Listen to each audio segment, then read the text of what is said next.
IB Nation, college football fans, Notre Dame fans, welcome back to another episode after almost a week off. The Irish Breakdown Podcast, brought to you by our friends over at FanDuel. Hope everybody had a happy holidays. Hope everybody had a Merry Christmas. A lot of traveling on my part, so happy to be back home, kind of back in the home setup. And we have another fun, loaded show coming your guys' way, especially after being off for a week. We're going to get this thing kicked off and started. Kind of like a news report, news and notes, things that have happened in the last couple of days, really the last week. And then we're going to dive into is the discussion of is Notre Dame truly a line-driven program? We're going to kind of evaluate that on both sides of the ball. And then we're going to wrap everything up today with a mailbag. A lot of breaking news. We haven't talked to you guys in about a week. So if you have questions, comments, concerns, put a little MB for mailbag or a little mailbox emoji in there. Lets us know to set your question aside. But Brian, good to see you after about a week. We have a lot of things to get covered today, man. Oh, yeah. I mean, so it was funny, Trev, before the show started, we were going over the outline, and I told you, hey, listen, I was told a week ago that Marcus Freeman's extension was going to be announced this week, and in typical Notre Dame fashion, that it was like no kind of like actual real announcement with really information to us, just sourcing given to national media about the details of things. And so, but I was told last Monday, Trev, I think I told you even on Monday when I was driving home from my vacation, that something's going to be announced over the next week.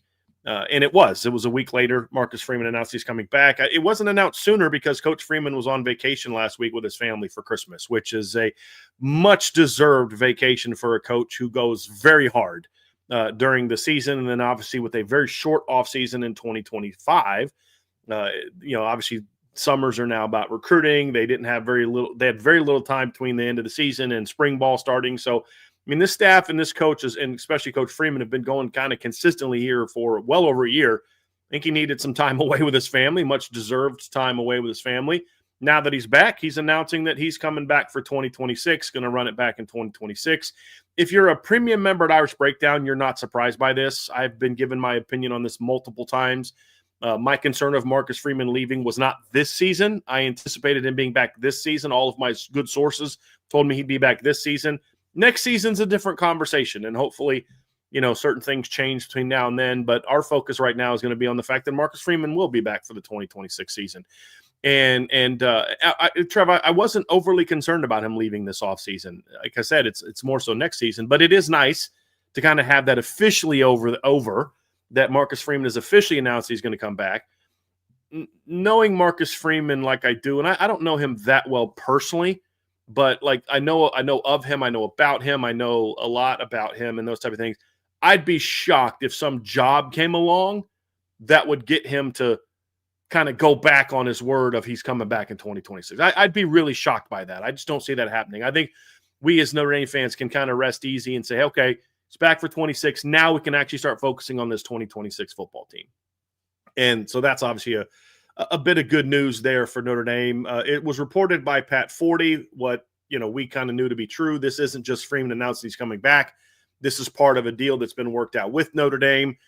Freeman is now going to be one of the highest paid coaches in college football. Notre Dame doesn't normally reduce or release that type of information, but you can be, if you look at what some other coaches are getting paid, take the top of that list and you'll see Freeman is going to be in that category. And honestly, he's earned it. And a lot of people say, well, you haven't won a championship yet, blah, blah, blah, blah, blah. Well, that's not really what determines how you're paid. Number one is he has done very well at Notre Dame as a coach. You played for the championship last year, but it's what you're getting paid is about your own success, but then also what is your demand? And he's clearly a coach in high demand. So whether he's won a championship or not, if Notre Dame were to hold the view, well, we're not going to give you a pay raise till you win a championship after 4 years when he's played for a title, that would be a mistake, in my opinion, because the demand for Marcus Freeman is very high. Now, Jack Swarbrick did that with Brian Kelly after 2021, but that was after 11 seasons at Notre Dame. It was kind of like, hey, man, how about, we just gave you a pretty good pay raise last year. How about you go do something? I think Marcus Freeman has earned the pay raise for A, the results on the field, B, the recruiting success, which is just outstanding at Notre Dame. You just signed the number one ranked class in the country, according to Rivals. And then also the fact that Marcus Freeman has really embraced Notre Dame the way that he has as head coach. You see him at women's basketball games, men's basketball games, hockey games, all these baseball games, lacrosse games, things like that. He's really kind of shown himself to be someone that understands the responsibilities that go with being the head football coach in a way that we haven't seen since Lou Holtz. And so I think he deserves to be commended for that. But then again, it's about the market. What is the market? If Matt Rule's getting over $10 million, then Marcus Freeman is going to get way over $10 million. You know what I mean? Because it's driven by the market. What's your demand? And Marcus Freeman rightly is a coach that's in high demand. Now, hopefully he'll come back and want to compete for a championship and do all those type of things and prove those type of things. But, I just look at it and say, Trev, I absolutely think he's earned what he's done. When you look at what he inherited, what he's built, the kind of team that they have, the full-blown panic that goes on in college football with everybody talking about Notre Dame. I'm just seeing people in politics getting involved in commenting about Notre Dame. Like I saw a lady named Mary Catherine Ham who's like, she talks politics. I'm like, I didn't even know you watch sports. She's talking about Notre Dame not playing in a bowl game. And I'm like, this is odd. But it's also something that we've told you guys for years. The rest of the college football world is mortified of Notre Dame becoming a powerhouse because they know what that's going to mean for their programs. And so I kind of love the fact that Notre Dame is kind of now the new hated team. And a lot of that's because of what Marcus Freeman has built. He hasn't built anything to be hated. It's just that Notre Dame being good, Notre Dame being dominant in the way that they have is something that's going to draw envy and a lot of paranoia. People are going to be like, well, hold on a second. They're graduating over 90% of their players and they're playing for championships. Uh-oh. We're going to get held to a higher standard. I just think there's a lot of things about it that say, okay, this is something that he has earned. He's earned the right to be among the highest paid coaches. And I had somebody say one time, well, he hasn't won a championship like Dabo, Kirby, and Ryan Day has. It's okay, cool. He's not being paid as much as those three guys. Like, you know what I mean? Like, so those three get paid this much. He can't be fourth because of what he's done. You know what I mean? Like, if he won a championship, he'd be making even more money than what he's making. So, that's kind of where I'm at, Trev, is I think he has earned this pay raise. I'm glad that he's coming back for the 2026 season, and we can put this behind us for now. That'll be a nice change, and been waiting for this to be announced. I think it's been mostly done for a while. I think there's reasons Marcus Freeman waited a bit to agree to it, but it's done, and now we can focus on this 2026 football team. Yeah, I'm beyond glad that they can put it in the rearview mirror. Absolutely. But I love this move for a multitude of different reasons. First and foremost, Marcus Freeman was absolutely deserving of this extension. When you're doing things as the head coach of a team that people are talking about in the last 2 seasons, when you've done things in really the last, calendar 15 months that haven't been done at Notre Dame in 30 years, yeah, you deserve the pay raise. When you end the major bowl win drought and then just to put the cherry on top, you do it again in a week. You play for a national title. And then even in a year where you don't make the playoffs, you're setting yards per play records. You're, scoring the most points in a season that you haven't since Newt Rockne was a player. You're winning 10 straight games again. They're deserving. Like the buck doesn't always have to end with national championships. Like good players in the NFL don't get paid only when they win Super Bowls. That's never the case. That never has been the case. It's all about building towards, and what Marcus Freeman has done is build towards it. The other thing that I love about this extension is what it does for Notre Dame as a program, big picture. I don't know when Marcus Freeman's leaving, but he's not going to be the head coach at Notre Dame forever, whether that ends in 27 or that ends in 2067. We just or 37 or 47. Right. Exactly. Right. But what I love that this move does is Notre Dame is staying competitive in the market. In a year where we watched a program fire their head coach after making the college football playoff semifinals and all this uncertainty about other schools in the SEC, like, hey, I know you're kind of going like 9-3, 8-4, 10-3, but we're just going to fire you because it's not that's not our standard. Yeah. In a world of that, after Notre Dame is after 6 games. Right. Yeah. Right, man. Like in a world of that going on right now with all the uncertainty and people are talking about, oh, this job's unattractive because of this. This job is unattractive because of this. Notre Dame is kind of going like they're willing to go against the grain a little bit and say, hey, I know we didn't make the playoffs. We got snubbed, started the season 0-2. This is our guy, at least for 2026, maybe a couple years beyond. We're going to extend him. We're going to put faith into this head coach because whoever is going to replace Marcus Freeman, when that time comes, is going to have to be a home run-esque type of hire to follow up what Marcus Freeman has done at Notre Dame. Yep. I like that as well. So this extension did a lot of different things, short-term and long-term. I love the move. Yeah, and short term is just, look, now we can focus on 2026, and that's what I want to focus on. We don't have to keep responding to rumors about this NFL job, that NFL job, Penn State people swearing that Marcus Freeman's a legitimate candidate for their job. He wasn't. LSU people swearing he was a legitimate candidate for their job. He wasn't. Yeah, that's just the nature of the beast. Florida people begging to hire Marcus Freeman. He wasn't a candidate for that. I think the only thing that Marcus Freeman has been interested in is potentially the NFL. And, I think there's reasons why, but we don't need to spend a whole lot of time on that. Yeah. But again, I think the timing of this is simply just about him getting back from vacation. I mean, as far as it's, like I said, I think it's been agreed to for a little bit. I don't think he came back from vacation and then they just okay, let's hammer out a deal. It's just hey, we're back from vacation. Let's kick this week off in the year with an announcement that he's coming back. And now he can focus on keeping his players from jumping in the portal, going into the portal and getting players and those type of things. And then focus on building this team up to be the best it can be, because this should be a really, really, really good football team for Notre Dame in 2026. One player that they won't have in 2026 is Donovan Hinish, Trev. There was a report, I believe Matt Freeman was the first one to report this, but to say it specifically, but Donovan put out an Instagram post today that was kind of just thanking Notre Dame, didn't specifically say he was retiring for football. And then Matt followed up with a story on that. We were able to get that confirmed, that he is in fact retiring for football. What a lot of people don't know is Donovan played through a very significant injury that just isn't going to heal correctly. And it was going to make it very hard for him to continue playing. And but he finished the season, played his tail off, played his butt off, had a very good season for Notre Dame, and has decided to not just go pro or train. I mean, he's not playing football anymore. And it's an incredibly unfortunate situation for him that injuries have forced him to retire. It's not – this is why you talk about size of players. When you're 275 compared to 295, 300, your body just takes a lot of wear and tear for the position he plays. But the one thing that you look at and say, this is a kid that earned a captaincy at Notre Dame, was a leader for this football team, was a playmaker for this football team, great representative of this football team.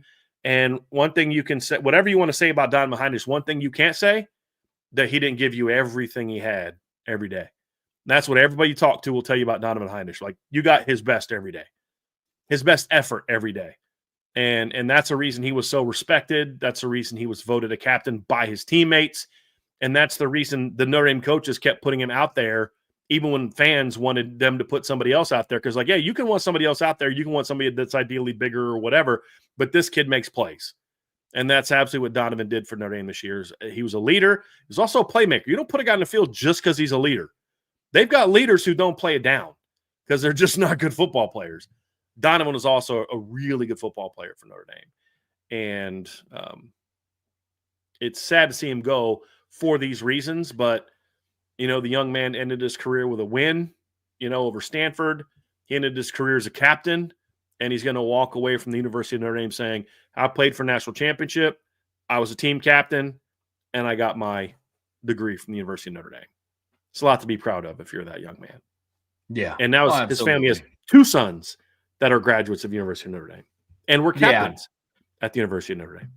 Well, and the biggest thing too, Brian, is if you know anything about Donovan Hinish and the Hinish family and the things that they went through even to get to this point, this wasn't an easy decision. This wasn't something where the season ended. It's I'm probably going to be done for all the stuff that they've had to battle, things like that. Yeah. I was actually told that this is something that I think he was starting to think about during the season just because of the injury. Sure. And I think it took this long afterwards, again, because like you said, it's not an easy decision. Even when it's what you need to do, it's still not an easy decision to make, to your point. And that's why the season's been over for a month and he's just now announcing it. Because I think there was always that desire to keep playing. Let your body heal, see how it is, and then let's run it back for one more year. And I just think he got to the point. This is my opinion. Based on some things I've been told, I think he just got to the point where he realized this just isn't going to get any better. And looking at it from my perspective, great, man, please just give it one more year. I know there's risk, but give it one more year. and then he has another major injury, and let's say Donovan gets married and has kids, and he can't lift up his daughter above his head or his son above his head because his shoulder's so bad that, you know what I mean? Like, for what? He accomplished so many things at Notre Dame. Let him kind of go off into the sunset with all the things that he came to Notre Dame for. Won a lot of games, made a lot of plays, got his degree, was a team captain. I wish him the best. And great kid from a great family. Just adore the Hinish family very, very much. Got a chance to meet mom and dad last off season, maybe it was the year before, or at a parent tailgate, and just really, really honest people, very, very polite people. Really enjoyed getting a chance to meet with his mom and dad. But you meet them for like 10 minutes and you're like, oh, okay, now I get why Kurt and Donnie are the way that they are. And I mean that in a good way. Way. But just happy for him. Absolutely. Now, some interesting news that also just kind of broke in his press conference today, Brian. Head coach Lincoln Riley of the USC Trojans. They're gearing up to play the TCU Horned Frogs in their bowl game, and that is going to be tomorrow night at 9 p.m. Right now on FanDuel, they're actually favored by 6.5 points. So I figured that was an interesting line, especially considering some of the reports coming out about DeAnton Lynn being a favorite to go to Penn State. But which was announced today, was. Obviously, that he is there. It was like 15 minutes ago they announced that he will be. They're closing in on a deal where he will be the head coach. Yes. Now, one of the interesting things though about this press conference wasn't Lincoln Riley talking about that matchup or DeAnton Lynn going to Penn State. One of the interesting things about this press conference was the fact that Lincoln Riley decided to use that as kind of his soapbox to kind of lob some grenades over in the direction of South Bend, which I thought was interesting. I sent you over the link of the press conference of that clip before the show started, and very quickly that got added. Trevor pulled a Sean. So Sean Davis knows how to tweak my buttons and get me fired up. And Trevor pulled a Sean. He sent me this video like 3 minutes before we're about to go live. And I'm like, oh, we're talking about that today. We're talking about that today. So basically, here's the deal. Lincoln Riley said that they had agreed to a deal and that Notre Dame backed out last minute because they weren't willing to move the game around. They weren't willing to fulfill their promises, which his own media has said is not true. He's a liar. Not only is he a coward, he's a dishonest coward. And you want to run your mouth about Notre Dame now that you know you don't have to play them? Now that they're not on your schedule anymore? Now you want to be Tommy Toughnuts? Like that's who you are now, Lincoln Riley? You just summarized your entire sorry career in 1 minute. You are a coward. And here's the thing. It's not Notre Dame media saying, well, Notre Dame was willing to play it. Notre Dame had agreed to a deal, which they had, and USC's the one that backed out. His own media, while running cover for USC, said that they had agreed to a deal where they would play in USC last game of the year at the end of 2026, which is what had already been agreed to, and then they would, 27, they would return to Notre Dame. His own media said that, but they backed out. Because why? Not because Notre Dame wouldn't move the game, which they weren't going to move the game. That had been agreed to by both sides. But because they were all in their feelings about the MOU, which came about. So why is he backpedaling now? Because USC looked like absolute morons for using that as an excuse, because I don't think they realized that everybody already knew about that. Going back to 2024, people knew about that. We had talked about that on the show. So it basically looked at either USC people are either incompetent or liars or both, probably both. So you can't say, well, we found out about this and then USC did that. And I love the response from the Big Ten is, that's not true. We told all the ADs what the terms of the agreement were. And so I think they're pivoting because they got hammered by a lot of alums, came out and were like hammering USC. So now this is cover. This is USC, and this is Lincoln Riley trying to be like, no. Don't be mad at us. We were willing to play them anytime, any place, anywhere. They weren't willing to do that. Bull.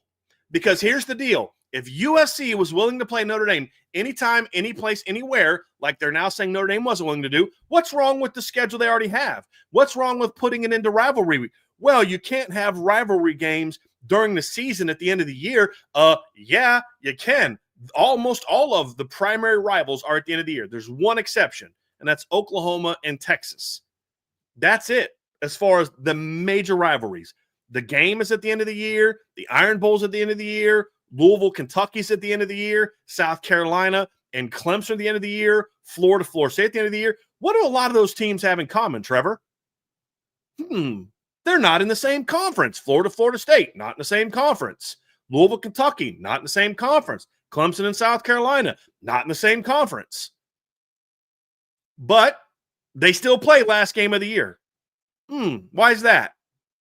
This has always been about USC wants a soft schedule because they hired a soft head coach who's been talking about for years wanting to get out of this. You can go find quotes from him in 2023 talking about whether or not Notre Dame and USC can continue based on all this make excuse for why.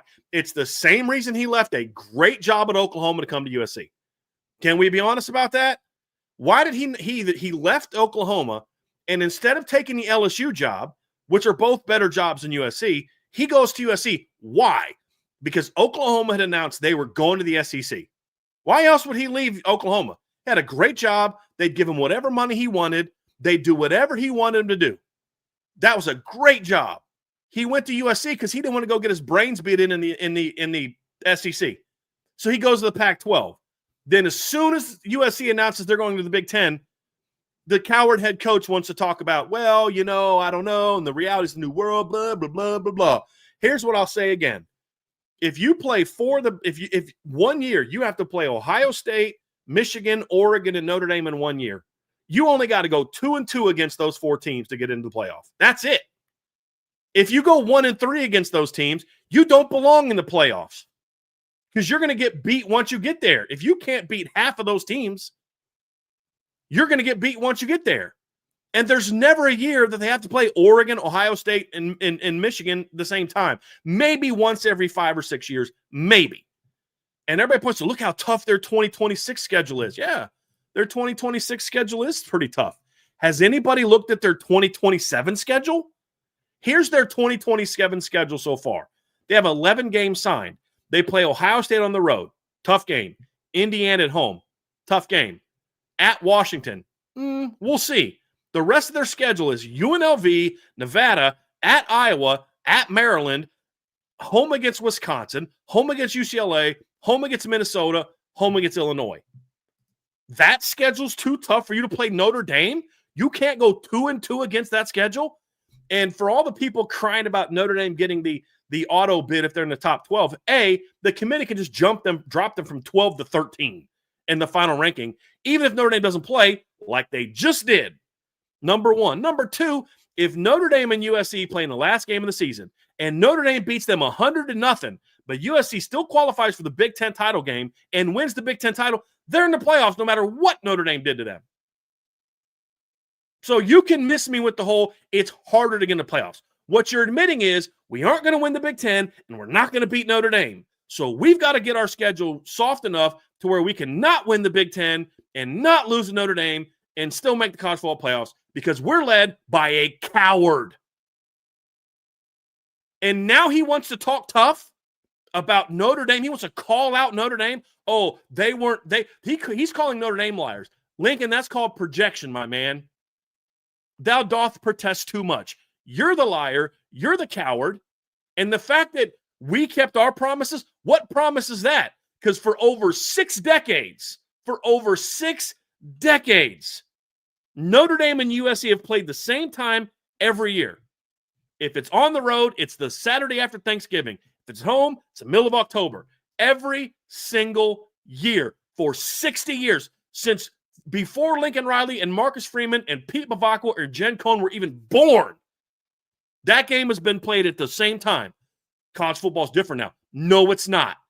And if you're someone who's going to say, well, it's different now, then you're part of the problem because you're not smart enough to understand that this isn't about the new era of college football. This is about a coward head coach looking to try to make the schedule as easy as possible so he can get in the playoffs and say, give me my bonus because I made the playoffs. That's it. He was in the league for his entire time where they had to win one game a year that mattered. One game a year, and that's beat Texas. And guess what? Some years, they didn't even have to beat Texas and still made the college football playoffs. And then he left that not because he found a better job, because he found an easier path. He wanted to go play in the Pac-12 as opposed to the SEC. If Oklahoma was still in the Big 12, Lincoln Riley is still a head football coach at Oklahoma right now. Right now. So I am a little fired up about this because I'm so sick of Lincoln Riley's cowardice. I'm so sick of just I can't stand cult members. You know what I'm saying? Like, I can't stand people who will say everything about my program is great. Everything about my team is great. And no matter how dumb I have to make myself look to defend my team, I'm going to do it because A, I have no common sense. I have no moral foundation whatsoever. And I'm basically a cult. That's basically what you are. If you're completely willing to change whatever view you have to follow whatever the narrative is. I said this about politics. I say this about religion. I say this about everything. There's only one person that's ever lived on this earth who I believe everything they said. And it ain't freaking anybody from Notre Dame. I can promise you that. So I just really, really get sick of him. He's blowing up the sport. This program is blowing up the sport. And I told people back when USC left the Pac-12, well, it's only a matter of time before Notre Dame series is next. If they're willing to blow up a conference they've been in longer than they've played Notre Dame, what makes you think they're going to value still playing Notre Dame? So that's kind of where I'm at. And most alums have been, most of the people most of the alums have been very against it. You get some younger alums. Matt Leinart had a very cowardly response to this last week. Did you see his response last week? Yeah. Soft. Very soft. So, I am going to thoroughly enjoy watching USC continue to not make the playoffs. And when they do make the playoffs, get smacked in either the first round or the quarterfinals because you have a soft head coach. And it's a great program. That's the thing about you've heard me say before, I don't hate USC. You've heard me say this a lot of times. I respect the heck out of USC. I don't look at USC the way I look at Michigan. I hate Michigan. I've never looked at USC that way. And I still don't look at USC from a traditional standpoint. I think they're just led by two dishonest cowards. That's what I think is going on. So anybody tries to tell you that Notre Dame backed out of this, they're liars. Notre Dame would say, hey, look, let's keep doing what we're doing. Or, hey, maybe we should just do what every rivalry does. And this notion when they come play in week 0, Notre Dame couldn't even play in week 0. It wasn't even an option for them this year. You can't just choose to play in week 0. Teams get denied chances of playing week 0 all the time. So it's all a lie. It's all Lincoln Riley running cover. And it's not a surprise that he starts running his mouth this aggressively now that they don't have to play because he knows that Marcus Freeman can't kick his teeth in next year. But dear football leaders, gods, and please let Notre Dame and USC play in the playoffs next year. For the love of all things holy, please bring the Trojans to South Bend in the first round of the playoffs next year. Committee, if Notre Dame's 12-0, screw them over and drop them to 5. Please. Please. Please screw them over and drop them to 5 and put USC at 12. Please. So Notre Dame can get in and play USC. Bro, I'm so tired of this cowardice. I'm so tired of USC. I'm so tired of people that lie. And he's absolutely that. So when I saw that, I was like, bro, this is the toughest you've talked about Notre Dame ever. Ever. And you wait till after they're not playing anymore to be Tommy Toughnuts. I got no use for that guy. And I'm going to continue to hammer that guy because he's a coward and he's soft and he's ruining a great program. And until they get a real coach, they're going to continue to be a soft program that wins games on talent. But anytime they're playing a team on their level that can punch them in the mouth, they're going to fade. Because that's what they did against Notre Dame. That's what they did against Oregon. It's what they did last year against Penn State. Heck, even Michigan last year punked them with no ability to throw the football whatsoever. They beat this Michigan team that sucks, whose coach was lost his mind, but he's a coward. And I'm going to call that clown out as much as I can. And I'm sorry for using some of those words, but it's true. It's not name calling, it's speaking the truth. It's descriptive. It's who he is, it's what he is. And everything about him is this way. He's afraid to compete at the highest level. He wants an easy path put in front of him. And he's always been that way. Ran over.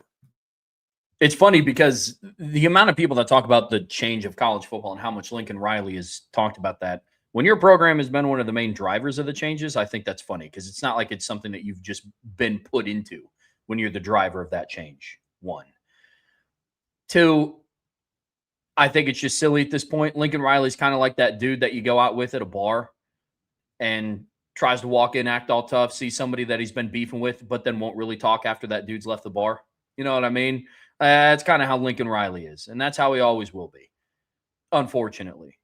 But when you get your brains beat in 11 of the last 14 times, 7 of the last 8 times, and 3 years in a row, I understand why you wait until afterwards.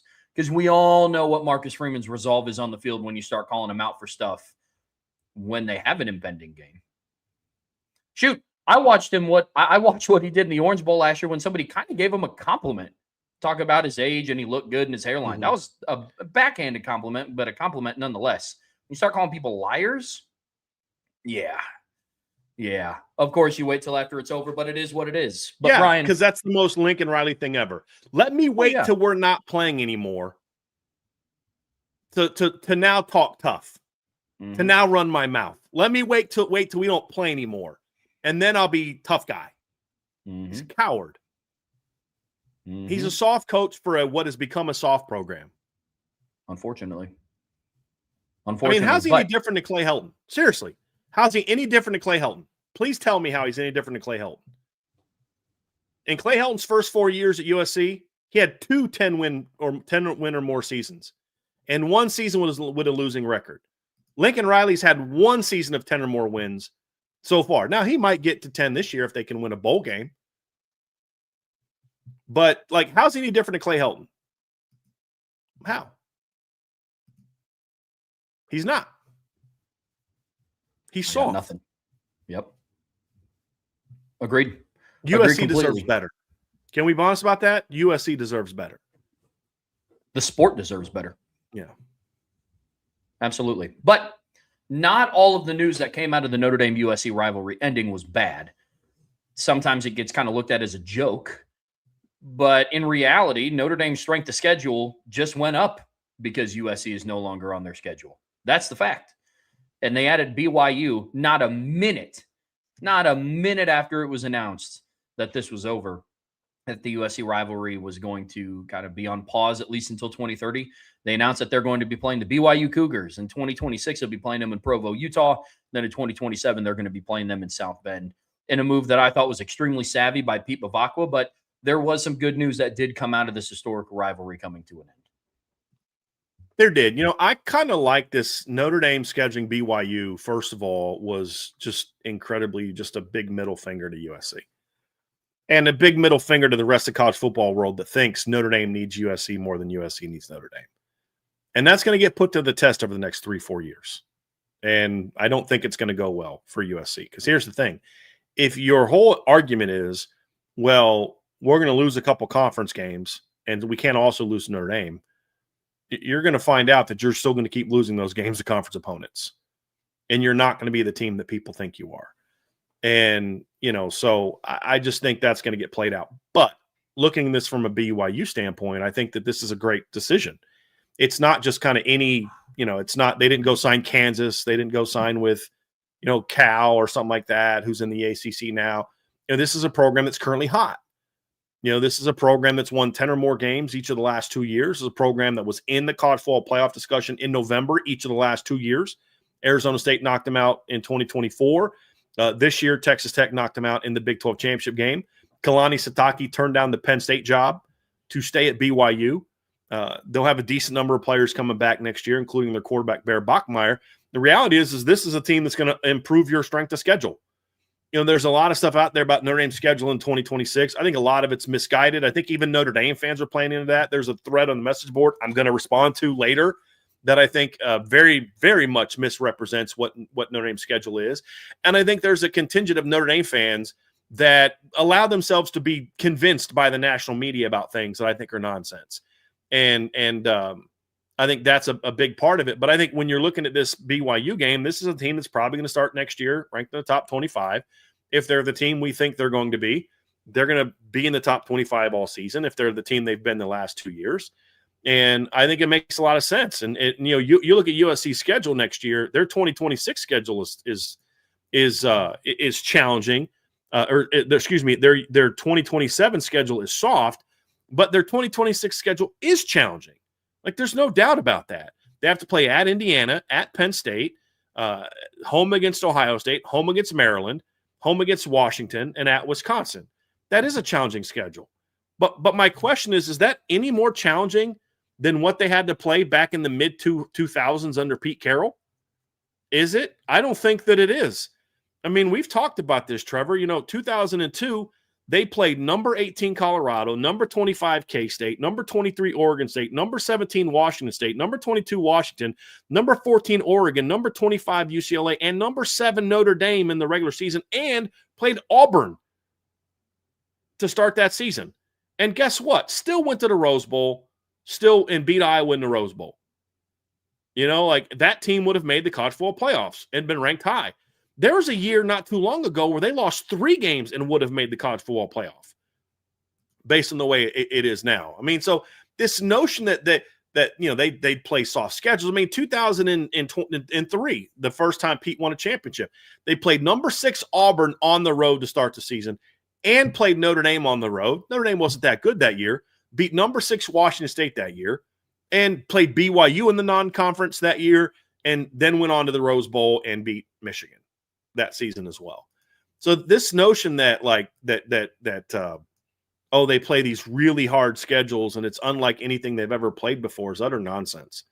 In 2004, they played Virginia Tech and BYU out of conference. And that was back when Virginia Tech was rolling pretty good. That year Virginia Tech finished 10th in the final AP poll, and they played them that season, beat them.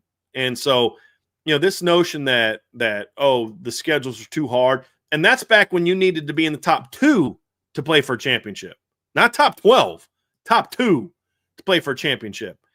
So 2005, they played at number 24 Oregon and won. They played at number 14 Arizona State and won. They played at number 9 Notre Dame and won. They played at Washington. They played home against number 16 Fresno, and that was a really good Fresno team. And they played home against number 11 UCLA before playing Texas in the national championship game. Went undefeated against that schedule. So that's what USC's always been about. Now, there's some years that teams that they schedule ended up not being as good, and that's part of life. That happens to Notre Dame. That happens to everybody. But USC has always been sort of that way. And now to hear him duck out of it, but then also lie about ducking out of it, not by me, not by what I'm reporting, not by what Notre Dame people are reporting, or by what USC people reported at the time, that they had agreed, and national people, they had agreed to a deal, USC backed out. So you get a chance to play at BYU, who's going to improve your strength of schedule. And honestly, Trev, this is a rivalry I'd like to see play more. They've played, I think, 9 times. I think Notre Dame holds a 7-2 all-time advantage. BYU's beat Notre Dame in South Bend. Notre Dame also lost the last game in Provo. There was a time when BYU was independent. I wish Notre Dame would have done more to facilitate them remaining independent and helping them out, scheduling them more and things like that. Notre Dame, it was reported that Notre Dame had made some promises to BYU that they didn't fulfill, which I don't agree with, including going back and playing a game in Provo, which they never did. Well, now they will, and they're going to go play in Provo next year. I think this could be a pretty cool rivalry. I don't know if it's like one where I'd say, okay, play every year. I'd be okay with it. If they sound like a 10-year deal, 12-year deal like they did with Clemson, I'd be okay with that. And you got the Mormon versus Catholic angle, right? You've got the two kind of very unique programs. BYU has a very unique uniform and logo. Notre Dame does as well. older fans like myself are always going to have that BYU versus Notre Dame, Rocket versus Ty for the Heisman, beef that, we think Rocket should have won it. They think Ty should have won it. Ty ended up winning it and those type of things. But and they've played in some good games. I'd be okay with this becoming more of a permanent rivalry. And I think BYU needs it because I think BYU's gotten, you and I've talked about this, they've gotten the shaft the last couple of years. That BYU team in 2024 was vastly underrated all year. Vastly underrated all year. Went on the road and beat SMU in the non-conference just because the Big 12 got no respect. And then this year, despite being 11-1, having 6 wins over quality opponents, which was more than Miami, more than Alabama, and more than Notre Dame, they were not ranked higher. They were 11th and then got dropped out. So I think playing a team like Notre Dame, especially if they can win some of those games, would be good for BYU. And for Notre Dame, it's going to give you a team that's in a different league. It's than you traditionally play, that you have some past with, and you've played some really good games against, that you could kind of have as a pretty strong rivalry. And there's some things that the programs have in common.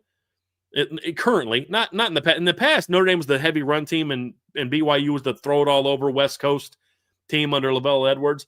Now they're built kind of similarly, right? I mean, strong defenses. They like to run the football. When BYU's been their best, they've had a mobile quarterback. When Notre Dame's had their best years, they've had a mobile quarterback. Hopefully that changes next year. I think there's a lot of things that could kind of go well together that would make this a rivalry that I hope there's some talk about, if it goes well the next couple of years, maybe extending it and making it a more permanent rivalry. I'd be totally okay with that, especially as long as USC's off the schedule. And I'd go home, neutral, home, neutral. If I was going to do a 12-year deal, that's what I would do with BYU. I'd have, maybe a 10-year deal, 12-year deal. I'd have 3, 4 neutral site games. Get out to LA, play in the Rose Bowl. Play where the I forget the name of the stadium, but where the Rams and Chargers play. Play in Dallas, SoFi. Play in Dallas, every few years, on top of the home and home aspect of it. I'd love to see that. Love to see that. Yeah, I think it'd be great. The other thing that I love about signing BYU is it came not much longer after the Big 12 commissioner was like, we need to boycott Notre Dame. Teams need to stop scheduling Notre Dame. And so Pete Bavacca went and be like, all right, well, we're going to schedule your guys the second best team. Yeah. And we're going to play BYU in a home and home. I loved the tweet that BYU put out too. I'm going to try to find that. They put a tweet out when they signed Notre Dame that I thought was awesome. Let me pull this up real quick because they have a lot of stuff from their game. That heck of a comeback win over Georgia Tech too, by the way, down 21-10, I think in the second half, and came back and won that game. I didn't watch it, but I was kind of paying attention to the score. But when Notre Dame and BYU scheduled their game, BYU put a post out. I'm trying to find it because they did all these things from the game, which I appreciate. But let me go back here and find that release. What day was that announced, Trev? Was that the 26th? Or what day was it? 28th? Or that was before Christmas. Actually. Yeah, it was definitely before Christmas. I know exactly what tweet you're talking about, though. This program puts a lot of stuff out from game days. Goodness gracious. All right, we're getting closer. Okay, now we're at Christmas. Man, they've hundreds of posts. They are I'm not used to this. Let's see here. Let me find this thing where they talk about. Oh, here we go.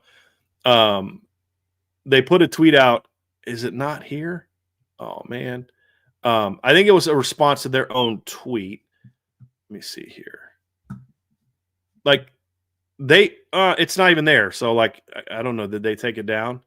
But basically they put a tweet out basically it was something like, everybody got to play soft non-conference games something like that. Go ahead, Trev. it was them, we're done scheduling good non-conference games. And then it was us, spot the ball. And it was the announcement of the Notre Dame game, which I absolutely love. Absolutely love that. And I think what it also did is it kind of blows away the notion that Notre Dame was afraid to play USC. There's actually people saying that, which is moronic. And it also blows away the whole notion that Notre Dame somehow needs BYU USC more than they need, than USC needs them. We're going to go play an even tougher team. We're going to play a team that's actually been a playoff contender the last few years, and I thought that was very poetic for Notre Dame to get that accomplished. So I was happy they did it. I was happy they scheduled it. I thought it made a lot of sense. And like I said, if it goes well the next couple of years, and by goes well, I don't mean Notre Dame goes 2-0. I mean if like everything, like they treat you right, you treat them right when they come, how you take care of them, things like that. Conversations are positive and honest, like those type of things. Even if they beat you once, like okay, that's you don't schedule guaranteed wins. That's the whole point of what we're complaining USC about. I just mean like okay, they're doing right by us, we're doing right by them. I think that's what makes from an administration standpoint, that's what I think things that what I mean is they go well. I'd like to see them play them more. I just think it'd be a cool rivalry to have. Even if it's like 4 out of every 8 years or something like that. Something. I mean, I'd like it to be more long term, but I think that'd be good for Notre Dame. Even if it was something like 2 on, 2 off, 2 on, 2 off, I'd like to see BYU on the schedule more as well. Yep. I'm with you. I agree. Brian, let's wrap up this kind of news and notes segment with just a quick recap of the players that have entered the transfer portal. Again, the portal window officially opens, I believe, this Friday, and then will be open for about 2 weeks. It opens on January 2nd, closes on the 16th. But we just kind of wanted to give a brief rundown of who all has entered. I know that none of these decisions really came as a surprise to us here at Irish Breakdown. There's about, 8 players in the portal right now for Notre Dame? There's 9. There's 9 now for Notre Dame. And I'm going to pull that up. We have a running tally on the message board. So there's 9 currently Notre Dame players, including Kenny Minchie, which we knew about, Anthony Rizak, Jabron Payne we knew about, Chance Tucker, and then since we last talked, Jadon Blair jumped in the portal, Ben Minnick jumped in the portal, Tabron Benny Powell jumped in the portal, and then also Marcelo Diomede jumped in the portal. None of those were overly surprising other than the Jadon Blair. I don't have a lot to say about that right now other than just the fact that I'm not happy about it. I'm not happy about it the way it went down. I'm not happy about the excuses that some people are giving. Oh, it's too much competition. You don't ever write off a talented freshman. I don't care what you think or what you do or whatever.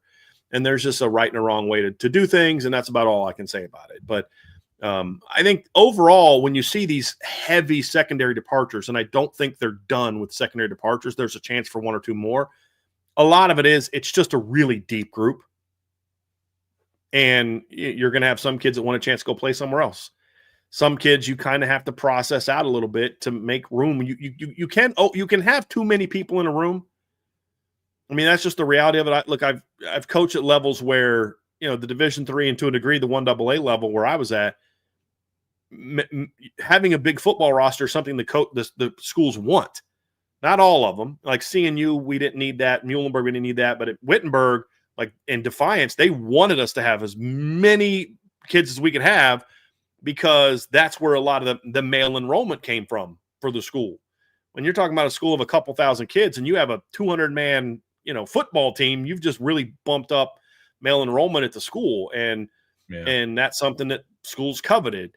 And so I remember my first year coaching, our quarterback's coach's name was Scott Isfording. I forget where he's at now, but he was recently as the OC at Ohio. Real smart guy. But one of my favorite coaching experiences was coaching under Coach Izzy because we had 11 quarterbacks. So he'd let me work with the younger guys, like the freshmen, because he's like, I can't coach 11 kids. And then he also he grew me a lot. He helped me and taught me, and it was just really a good mentor to have for that year. But he would let me work with the young quarterbacks. He's like, I can't coach 11 quarterbacks.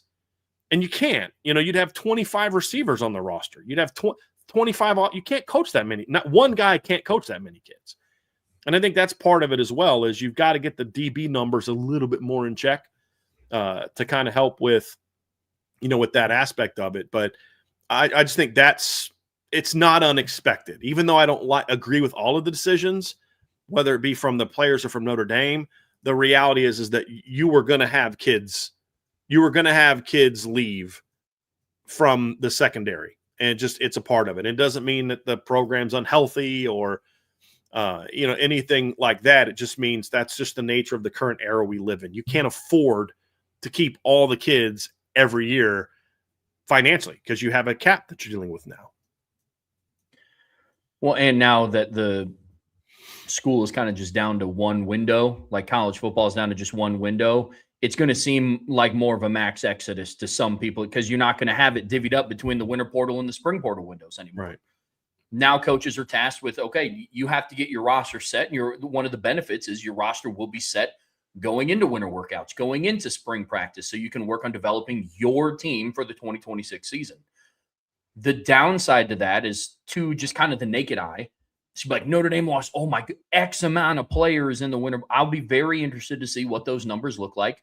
And you also have to take with a grain of salt, the house settlement is also going to play a big factor in this as well. Right. But I'd be very, very curious to compare the numbers of last year with the winter and spring portal departures and see what that looks like relative to just one portal window. Because now we're getting it all at once, kind of drinking out of a fire hose, where I'm under the assumption that it's probably going to look relatively similar.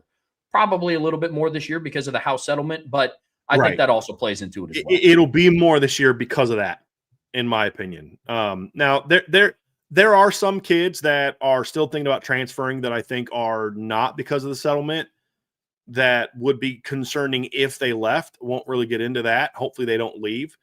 But I think right now that's a big part of some of the things that we're seeing is that right there. So, we don't have to like it to be willing to admit or at least get into, well, we don't like it, but we know why it's happening. And that's kind of where we are at the present moment. I don't like it, but the reality is with the incoming freshmen, you are going to have 10 safeties on your roster. Like when I did my scholarship chart, I just updated it just now. They had 10 safeties. Now they're down to 7. That's still a lot of safeties, including the 2 freshmen, one of which is able to play. The problem is if you have an injury or two, now all of a sudden you're going to really wish we would have had Jadon Blair. But most of these are expected. And, of course, there's 2 NFL departures. Billy Schrouth announced that he's going to the NFL. Emil Wagner announced he's going to the NFL. The Emil Wagner decision was not a surprise. It's one that I did not anticipate. Emil Wagner coming back. Trev, I think I had talked to you about this during the season, that I didn't expect him to be back for one reason or the other. And then Billy Schrouth was a little bit of a different story. His was, I was told they did want him back, and he just made the decision to go to the NFL. For what reasons, I don't know the specifics of that. You could look at it from people say, well, with his injury history, he should have come back and proven himself. I agree with that. I think he should have come back. The flip side is his injury history is what it is, and it's not going to change. Do you risk getting injured again before you get to the NFL? I'm curious to see how NFL teams are going to evaluate him because his film was really impressive this year. And I think that there's a lot on film that teams are going to like.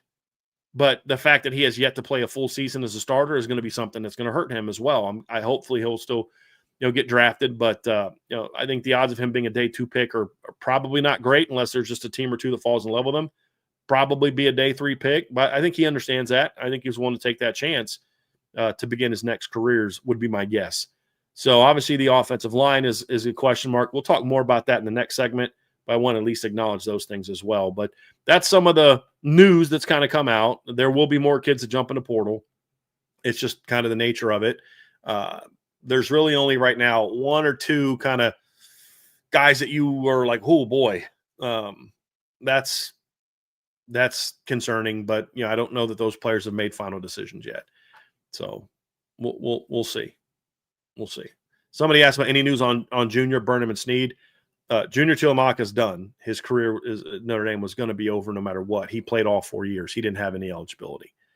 And so, but again, we're not going to get into what about this guy, what about that guy. They're going to announce when they're going to announce whatever their decision is, or they won't announce anything. If they don't announce anything, that means they're coming back. But we're now 4 days away from the portal opening. We'll know within the next week or so. We'll have a pretty good idea of what's going on. Kind of all the more reason to be subscribed to the premium message boards at boards.irishbreakdown.com. That's where the intel is going to come out first.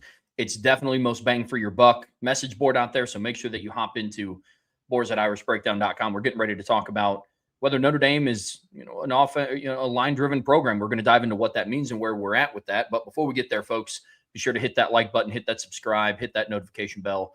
Share this podcast with your friends and family. Anybody that loves Notre Dame and college football as much as you do. But as always, I know I sound like a broken record, but it is absolutely worth it jump onto the premium message boards at boards.irishbreakdown.com.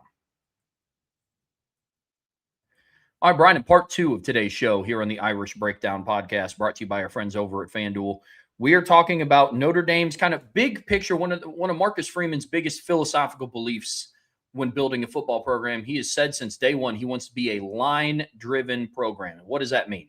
Strong on the offensive line, strong on the defensive line. And we're going to kind of break this down into 2 separate segments. But before we do that, we wanted to talk big picture of just a simple question of, are they? How close are they? What do they need to do to get there? And I think all of those are extremely valid questions. And some of it's a little bit more interesting than what you would think. That's for sure. Yeah, I mean, look, this all stems from what Marcus Freeman has been saying since he was hired at Notre Dame as the head coach, right? And that is, we're going to be a line-driven program. And every year we kind of evaluate, are they a line-driven program?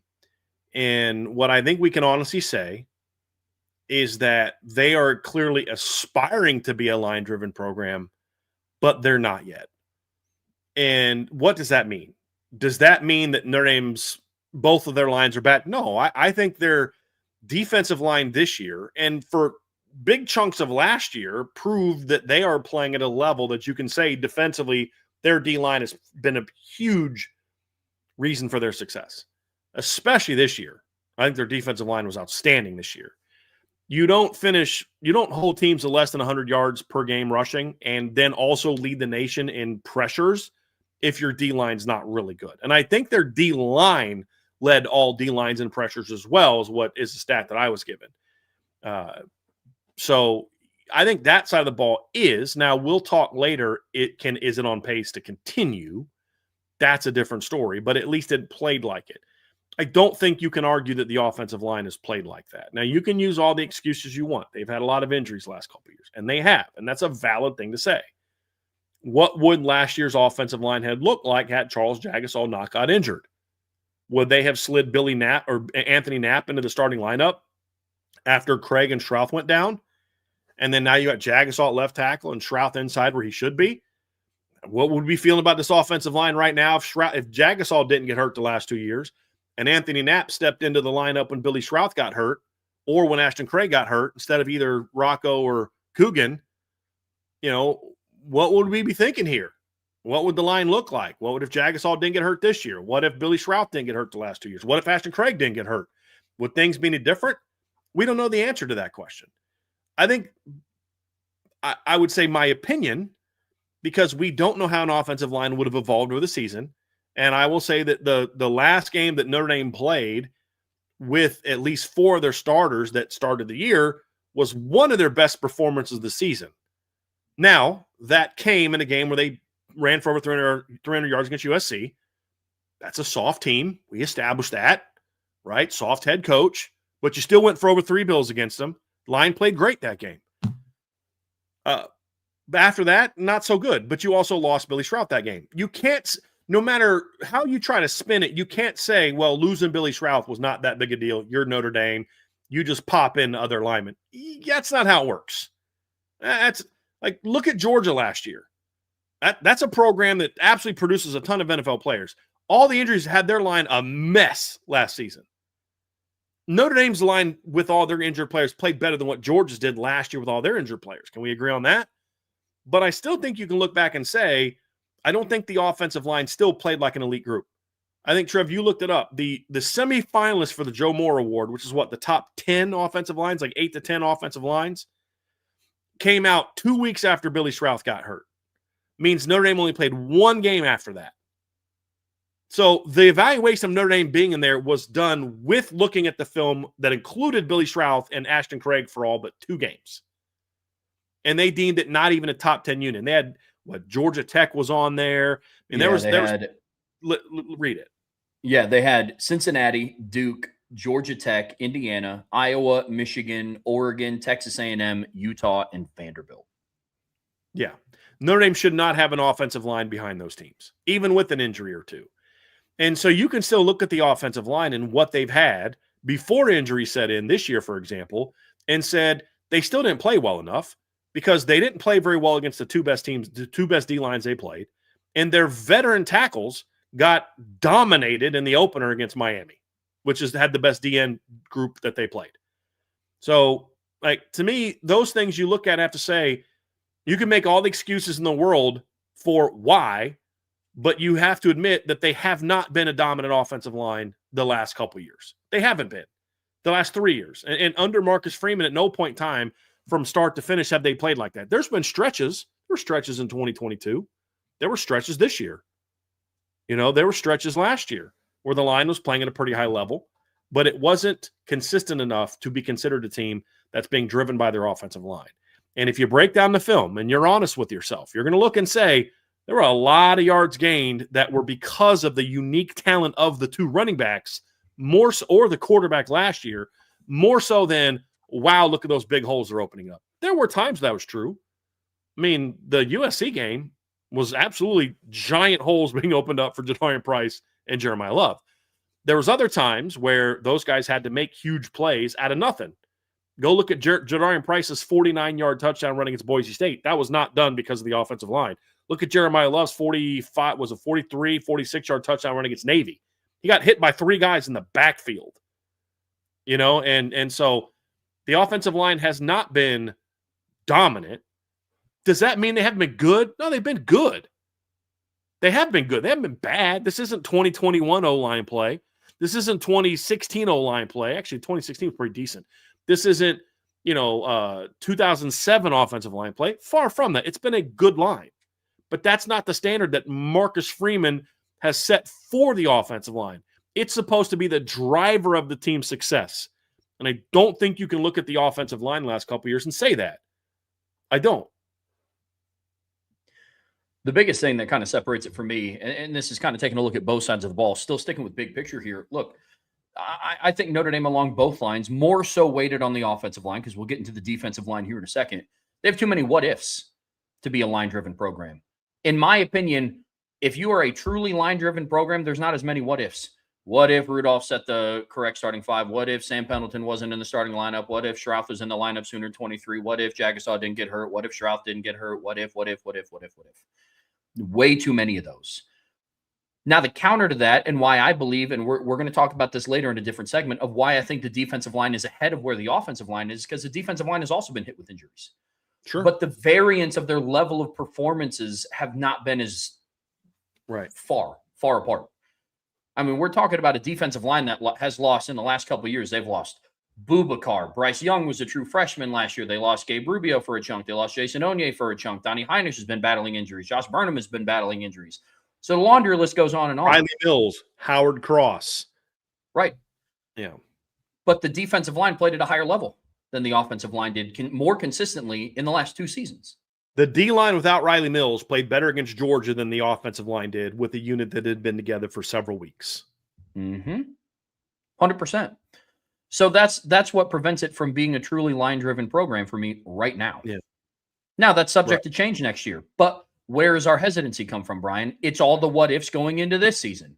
Right. What if Joe Rudolph doesn't make the correct personnel changes? And when I mean personnel change, I don't mean bench this guy, sit this guy, get rid of this guy. I'm talking move this guy. Right. Because I also point out, let's look at what happened to Ohio State in 2024. They had just as many injuries to their offensive line as Notre Dame did.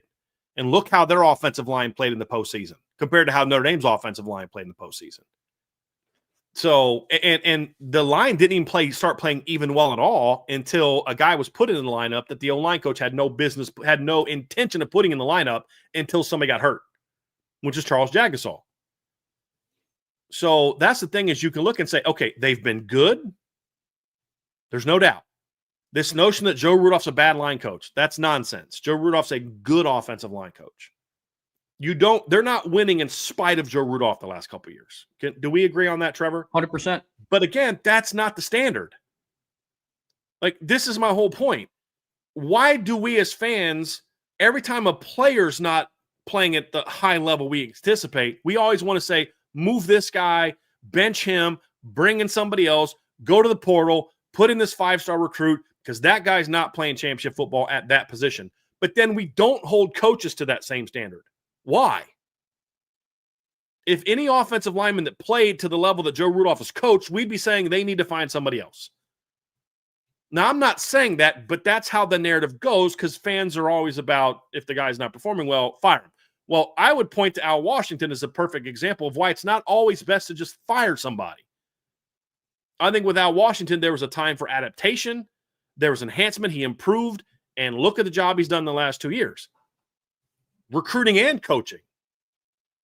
And then you look at the offensive line and you say, well, recruiting's been pretty good, but development hasn't been great across the board. But you also can't say it hasn't been good because Anthony Knapp is development. That is 100% development.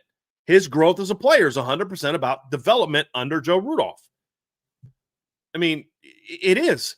The fact that they were able to go with Joe Wadding and Sullivan Absher and still have a competent offensive line is good coaching. The job, Gerby Lambert was a freshman All-American this year as a redshirt freshman.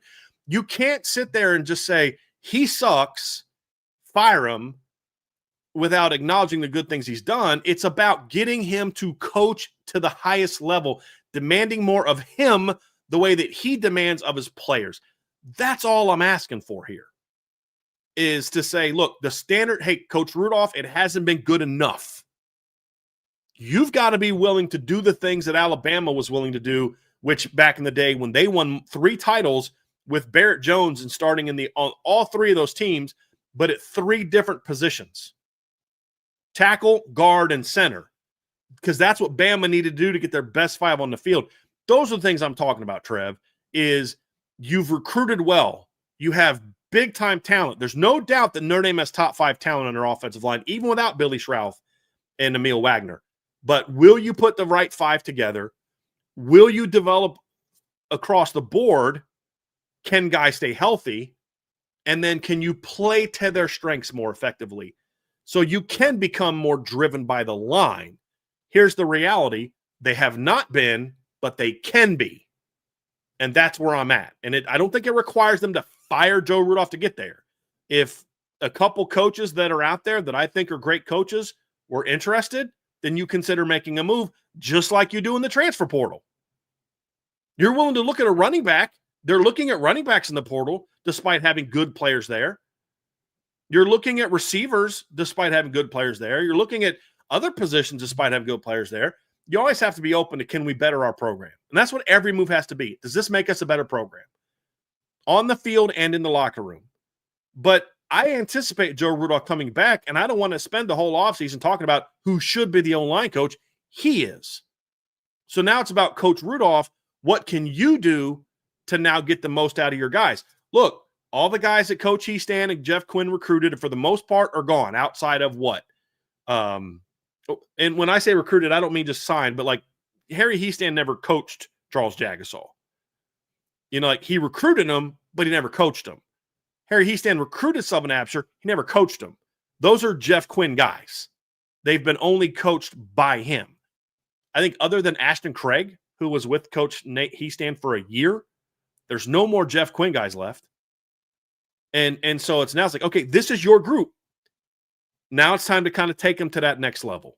Sometimes it takes time. For some coaches, it happens pretty quickly. Harry Hiestand, his first offensive line was pretty darn good in 2012, despite not having elite talent on both sides of the line, left and right. It's pretty darn good on the left and at center, but right side was, young or a little banged up. His 2013 offensive line only gave up 8 sacks in 2013.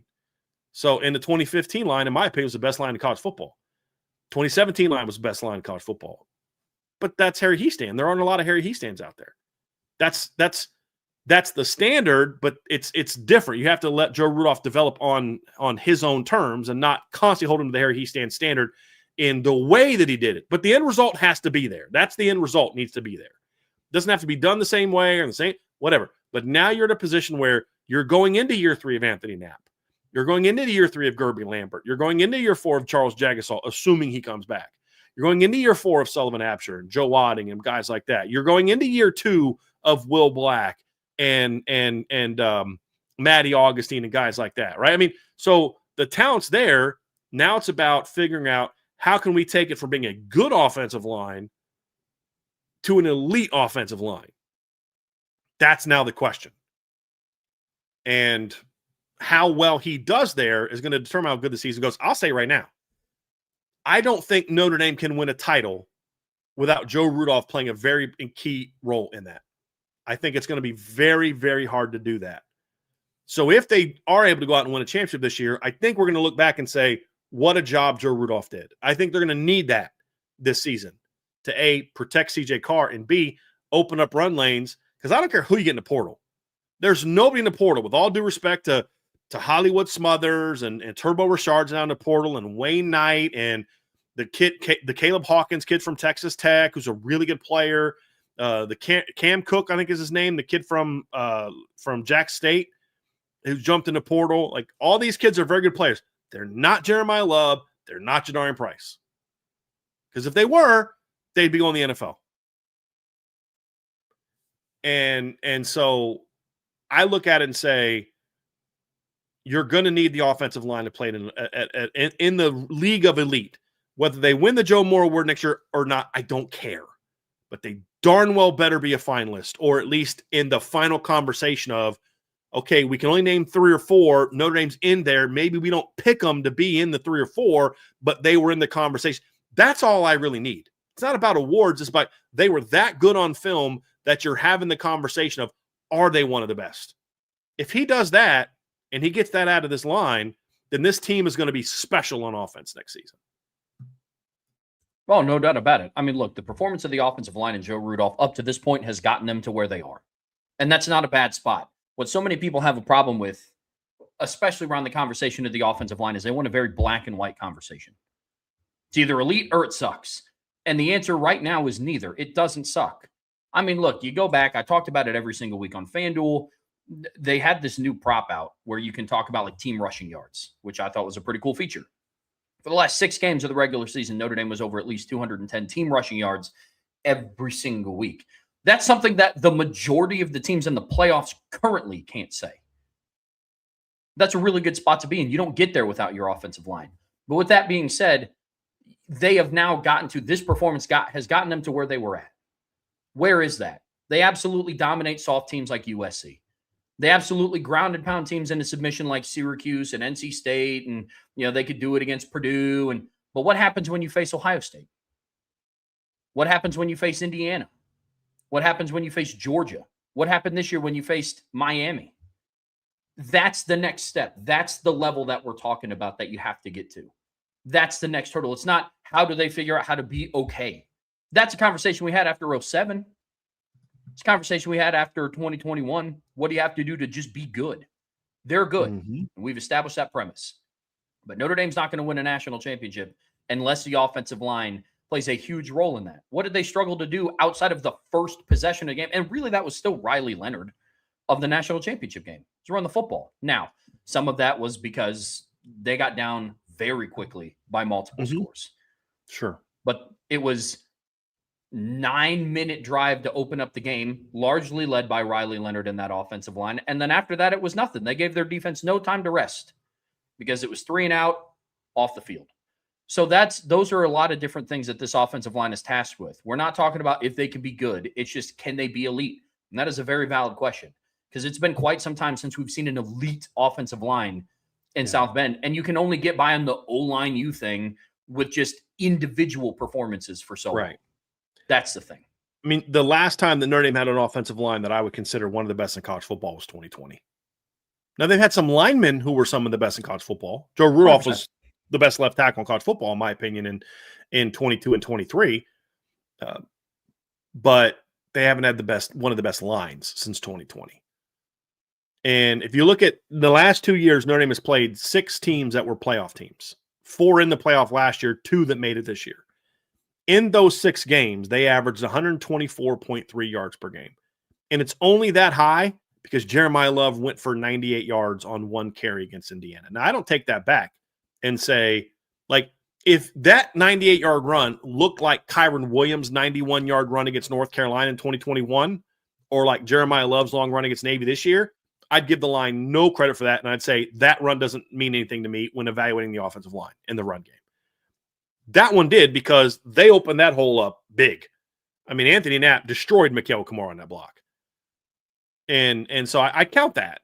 But even with that, they've only averaged 124.3 yards per game.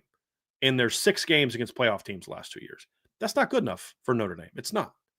It's not. There's going to be some games where you don't run for a lot of yards. I understand that. But you ran for less than 100 yards in 2 of those games. You ran for 53 against Ohio State. You ran for 93 against Miami. You were held to 117 against Penn State. Now, you had 154 against Georgia, which was good. But a lot of that was just Riley Leonard kind of doing his thing, as we've talked about. And, I mean, you rushed for 53 yards total against Ohio State. You had about that on the first drive. So, what was that number, Brian? They ran for 53 yards against Ohio State. And then the averages, you said 124 against the 6 playoff 124.3 against the. So I look at Miami and A&M this year, and then the actual 4 playoff games last year, because I don't think any of the teams in the regular season last year were playoff-worthy teams. Like, I don't count A&M as a playoff caliber team. No. Louisville wasn't. Army wasn't. You really didn't play a playoff caliber team until you got to the playoffs. Now, I don't expect them to run for 200 yards a game against those 6 opponents either. Sure. If you're over, 160, 150 per game, you're doing pretty good. That's my issue. Yeah, but to your point, man, this season against Power 5, and there was no way to filter it with just playoff teams. So against the Power 5, we'll just say that. If Notre Dame averaged 124 yards a game against Power 5 opponents this year, that'd put them behind Purdue. Yeah. At 73rd in the country. To your point, not good enough for Notre Dame. You could argue just not good enough for the playoffs in general. Now, there's obviously outliers. Alabama's not averaging 124 yards rushing a game against Power 4, but that's kind of the outlier for this one. So, yeah, and we don't know how deep they're going to go. They beat another team that doesn't run the ball well in the first round. Now, if they go out and beat Indiana and run the ball, I mean, so there's anomalies. But like, you look at Ohio State last year, they got held to less than 100 yards against Texas. But what they do in the other 3 games, they ran for 156 against Tennessee, 181 against Oregon, and 214 against Notre Dame. You're going to get stopped sometimes. But for Notre Dame, they've gotten stopped in 5 of the 6 games so far where they've played playoff caliber teams. That's not good enough. It's got to get better. And that's what you eventually will evaluate your program on. Are you a line-driven team or not? The reality is they're not. Now, the good news is I don't think they're super far away, and I think it's something they're capable of getting to. If Joe Rudolph is willing to do this offseason what I know he's asking his players to do, which is basically you look in the mirror and you evaluate, how can I get better? How can I improve myself? How can I become the best version of myself next season? That's something that Marcus Freeman says publicly he demands of his football team and his players. Become the best version of yourself. That's all you can be. That's all you can be. I can't ask Trevor to sound like Keith Jackson during our shows, right? I mean, hey, Trev, can you impersonate Keith Jackson when we're doing our shows together? That'd be awesome, man. I think that'd make for a lot more fun show. No, he's got to be the best version of himself, just like I got to be. That's what Marcus Freeman says he demands.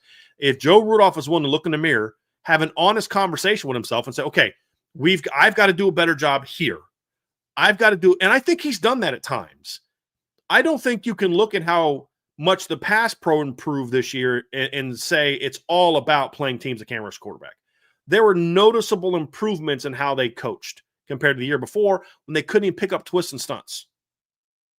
So clearly he improved in certain areas, but he needs to really look in the mirror, have a heart-to-heart conversation with himself and say, how can I build this into being one of the best lines of college football? Because that's what this unit's capable of talent-wise. Do I need to be willing to move guys around? Do we have the guys in the right places or not? What needs to be our starting 5 going into the offseason? Who needs to get put into position to challenge for one of those jobs?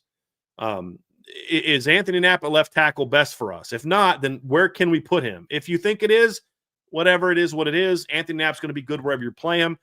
But, have those open conversations. I think if he had an honest conversation with himself, he'd say Anthony Knapp's a really good left tackle. He can be an elite center or an elite guard and make that move. I don't know that he's going to do that, but he needs to be willing to do that. What can I do as the run game coordinator and as the O-line coach to make our run game more successful because of how it's schemed and how it's blocked, not because we have elite backs?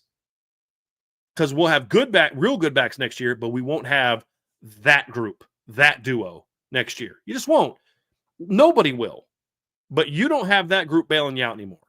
How can you get your unit to play well enough to where we can still put up those same numbers or better because of what we do, not because we're waiting on Jeremiah Love to spin off of 3 tacklers in the backfield and go for a 40-some yard touchdown.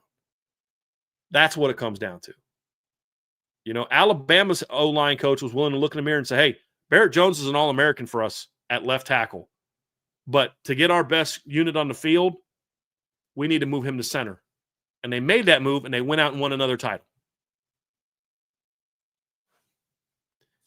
So Donovan Jackson for Ohio State last year was an elite guard. Injuries happened. They moved him out to left tackle. Guess what? He was pretty darn good there too. You got to be willing to move guys to get your best 5 on the field. And if Joe Rudolph can do all those things, then I think this team has a chance to be pretty darn good next year. Agreed. If not, Agreed completely. It'll continue to be this. You're going to have to win on talent. And that's what they're doing. They're winning on talent, including up front. I mean, some pretty good dudes up front the last couple of years. You know, let's see if they can get the most out of it. Because I'll just say it now. If Charles Jagasaw is healthy, and somebody in the chat just mentioned these 3 guys. If Charles Jagasaw is healthy, if your offensive line doesn't have some combination of Anthony Knapp, Charles Jagasaw, Gerby Lambert, and Will Black, with Will Black not being a guard, then I don't know what we're doing here. I don't know what we're doing here. I really don't. I said this in the RTCF show last week. I said it on the mailbag last week. I think I also said it in the buy, sell, hold last week. Notre Dame is one of very few teams in the country that don't have to go to the portal to get their starting 5. Their starting offensive linemen, and arguably their 2 deep, are all in the room currently. That is a very rare commodity in today's college football. Very rare. Extremely. For all the teams that have to dip into the portal to get a guard, a center, a right tackle, a left tackle, you name it, Notre Dame is not one of those teams. At the bare minimum, the combination of starters have to be something of what you mentioned. Knapp, Black, Lambert, Jags. Has to be. Now, the next step. Everyone's healthy, right? Absolutely. Right. Yeah, 100%. Now, the next step, and arguably the biggest step, is putting them in the correct spots. Mm-hmm. You're going to do yourself no favors by putting Will Black at guard. Is he going to be good at guard? Yeah, because he's a darn good football player. Right. But is he going to be elite? I think that's the biggest question. It's all about being elite. That's what this entire conversation has been about. Because I have no doubt, I have no question that Joe Rudolph can put together a good offensive line. He's done it the last 2 seasons. Trev, we're past the point of talking about any coach or any position group at Notre Dame being bad. Yeah. None of them are bad. It's the standard, and this is a credit to Marcus Freeman and the staff. You've raised the bar. It's no longer, are you better than 2021 on the O-line? Are you better than 07? That's not the standard. The standard isn't, are you a 9-3 team anymore? Are you an 8-4 team anymore? The standard isn't, okay, you're great here, but you're not good there. They're good everywhere. To your point, I think it needs to be made very clearly when people hear, we're being critical. We're always critical. Yeah, because until Notre Dame wins a title, they haven't arrived. And we're not going to be complacent about a team that went 10-2 that I would argue underachieved at 10-2 because they had no business losing their first 2 games. 1-1 I can live with. Those are the things you got to look at and say, that's the standard. That's not us saying that. That's your head football coach saying that. You got it plastered in the indoor facility, the golden standard. Well, what is that at Notre Dame? Being the best version of yourself, which with the talent this team has, if they do that, they're playing for a title next year. Yes. There's not a doubt in my mind. If this team plays their potential next year, we're going into the title game against an Ohio State, against a Texas, against a Georgia, or against a Oregon, somebody like that. That's who they're going against next year if they play to their potential. There's not a doubt in my mind. Well, and the recipe for success is simple. On the show all the time, we talk about gap closers. Oh, I can't wait to wear my gap closer shirt. I bought my gap close t-shirt. Like, we're ready to go. Part of closing the gap is not just bringing in top-level recruiting classes. It's what you do with them. Right. Like, and that's what this conversation is. You can bring in a bunch of 5-star tackles. If you put them all at guard, you're not closing the gap. I think that's a pretty simple thing. You can bring in all the top-level talent you want, but if you don't play them or put them in the correct positions, you can't close the gap because your gap closers are not being put in the position to close said gap. So that's exactly what's the task in front of Joe Riddle. And it's not just him. But there's coaches that are on the coaching staff currently that have already done it. Right. I don't know if Mike Mickens can close the gap The gap's more than what he's already closed. The gap's closed there. Right. The job that Dylan McCullough and then, did in building the running back room. Now, we'll find out if Jaywan Sider can do that without the guys that Dylan McCullough brought in. Mm-hmm. But he did that there. I mean, I think Al Washington this year did that with his group this year. I think Max Bullough did a great job doing that with the linebackers. Yep. I mean, there are positions where it's been pretty flipping good. I think Gino Gaduli has done a good job developing quarterbacks the last couple of years. We now have evidence of that because we saw what Steve Angeli did at Syracuse, but and even more importantly, we saw what CJ did at Notre Dame. But the whole point is, are you a line-driven program? Right now, you are in words, not actions. Has the line been good? Yes. Good isn't good enough for a program like Notre Dame because I don't think that they have the talent everywhere to be able to go out there and win in spite of their line. Not many teams do. Ohio State didn't do that last year. Look at how their line played in the championship game. They shut the Notre Dame D-line down in that game with 3 guys who didn't begin the season as starters who stepped in because of injuries. They lost the All-American kid at center. They lost Josh Johnson, who was a first-round pick at left tackle. So, I mean, they didn't lose just like okay starters. They lost dudes and then still went out, developed their linemen, and played for championship. And their line played well in the championship, in the playoffs, as we pointed out. 214 yards rushing against Notre Dame, 181 yards rushing against Oregon. That's the number 2 and 3 teams in the country. And they averaged, they ran for 390. They averaged just under 200 yards per game and over 5 yards a carry against the number 2 and number 3 teams in the country last year, with an offensive line that had 3 new starters in it because of injuries during the season. And they were rotating one of the guard positions.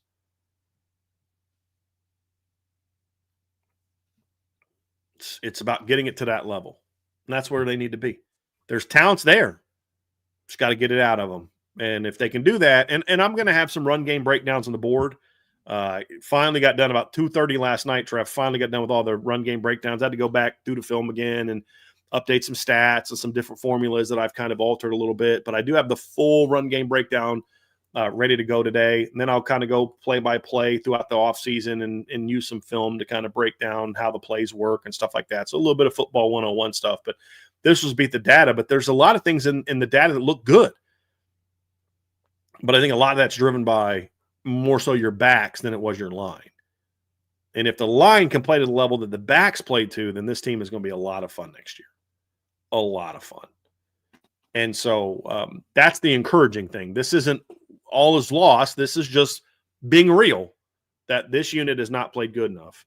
And for Notre Dame to get to that point, the offensive line needs to be better.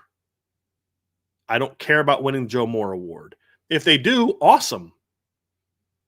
But I just need you to be in that conversation where your play earns it. Not your reputation, but your play earns it. Yeah. And that's what I want to see.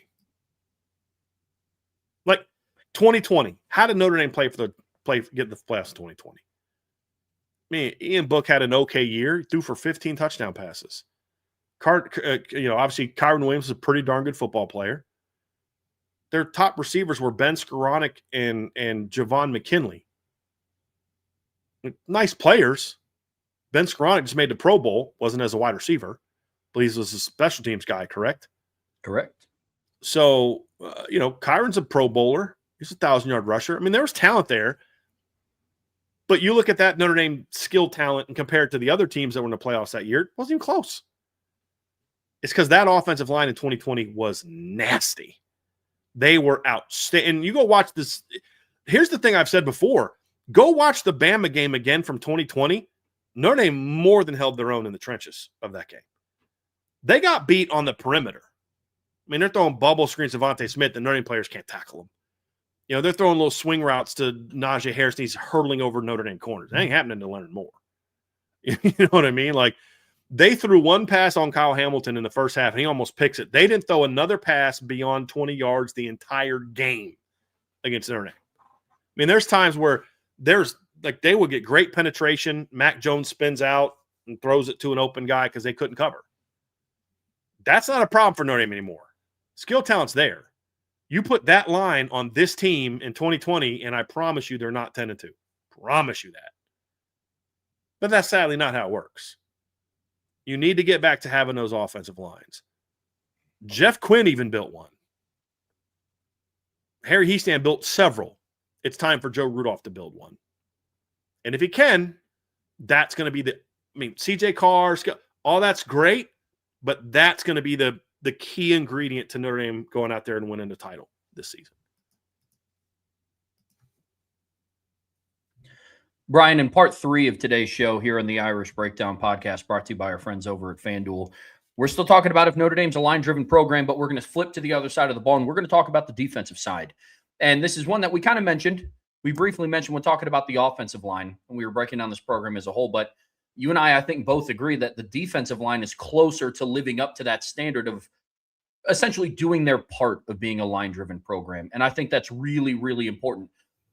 For all of the discussion about the offensive line, Notre Dame is a program, it's a lot easier to go into 2026 knowing that one side of the ball is living up to that instead of looking at this in a vacuum and saying, all right, how do we get the offensive and defensive line to play like we are a line-driven program?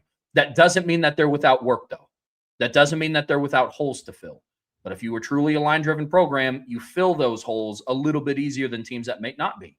So there's a lot of different things working here for the defensive line, but last 2 seasons, especially this past season, I think, kind of gave us a little bit more of a window into how close the D-line actually is. I think they're there, honestly. If they can continue playing like they did this season, I think they're there. And what I mean by that is, can you get the most out of your linebackers and secondary with the way the D-line plays? And I absolutely think that we saw that for the majority of this season. Was there a half here, a half there? Sure. I don't think they played like an elite group against Miami. I've said this before. I don't think they were given the chance to play like an elite group against Miami and Texas A&M. Once they were finally given that opportunity, this defensive line played at a high level.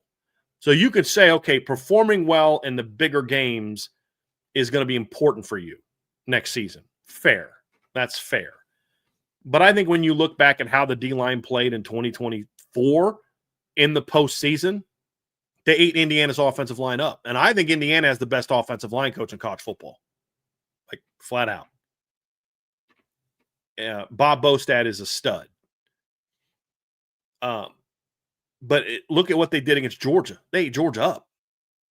I mean, it wasn't without Riley Mills, without your All-American, who got hurt the game before, without Boubacar Traore, without Jordan Patelho, without Jason Onye, with a Howard Cross basing out 50%.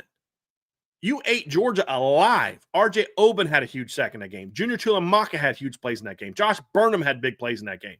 Gabriel Rubio, there's one play where Gabriel Rubio got driven off the ball. It was against Georgia. Got driven off the ball, and it pissed him off.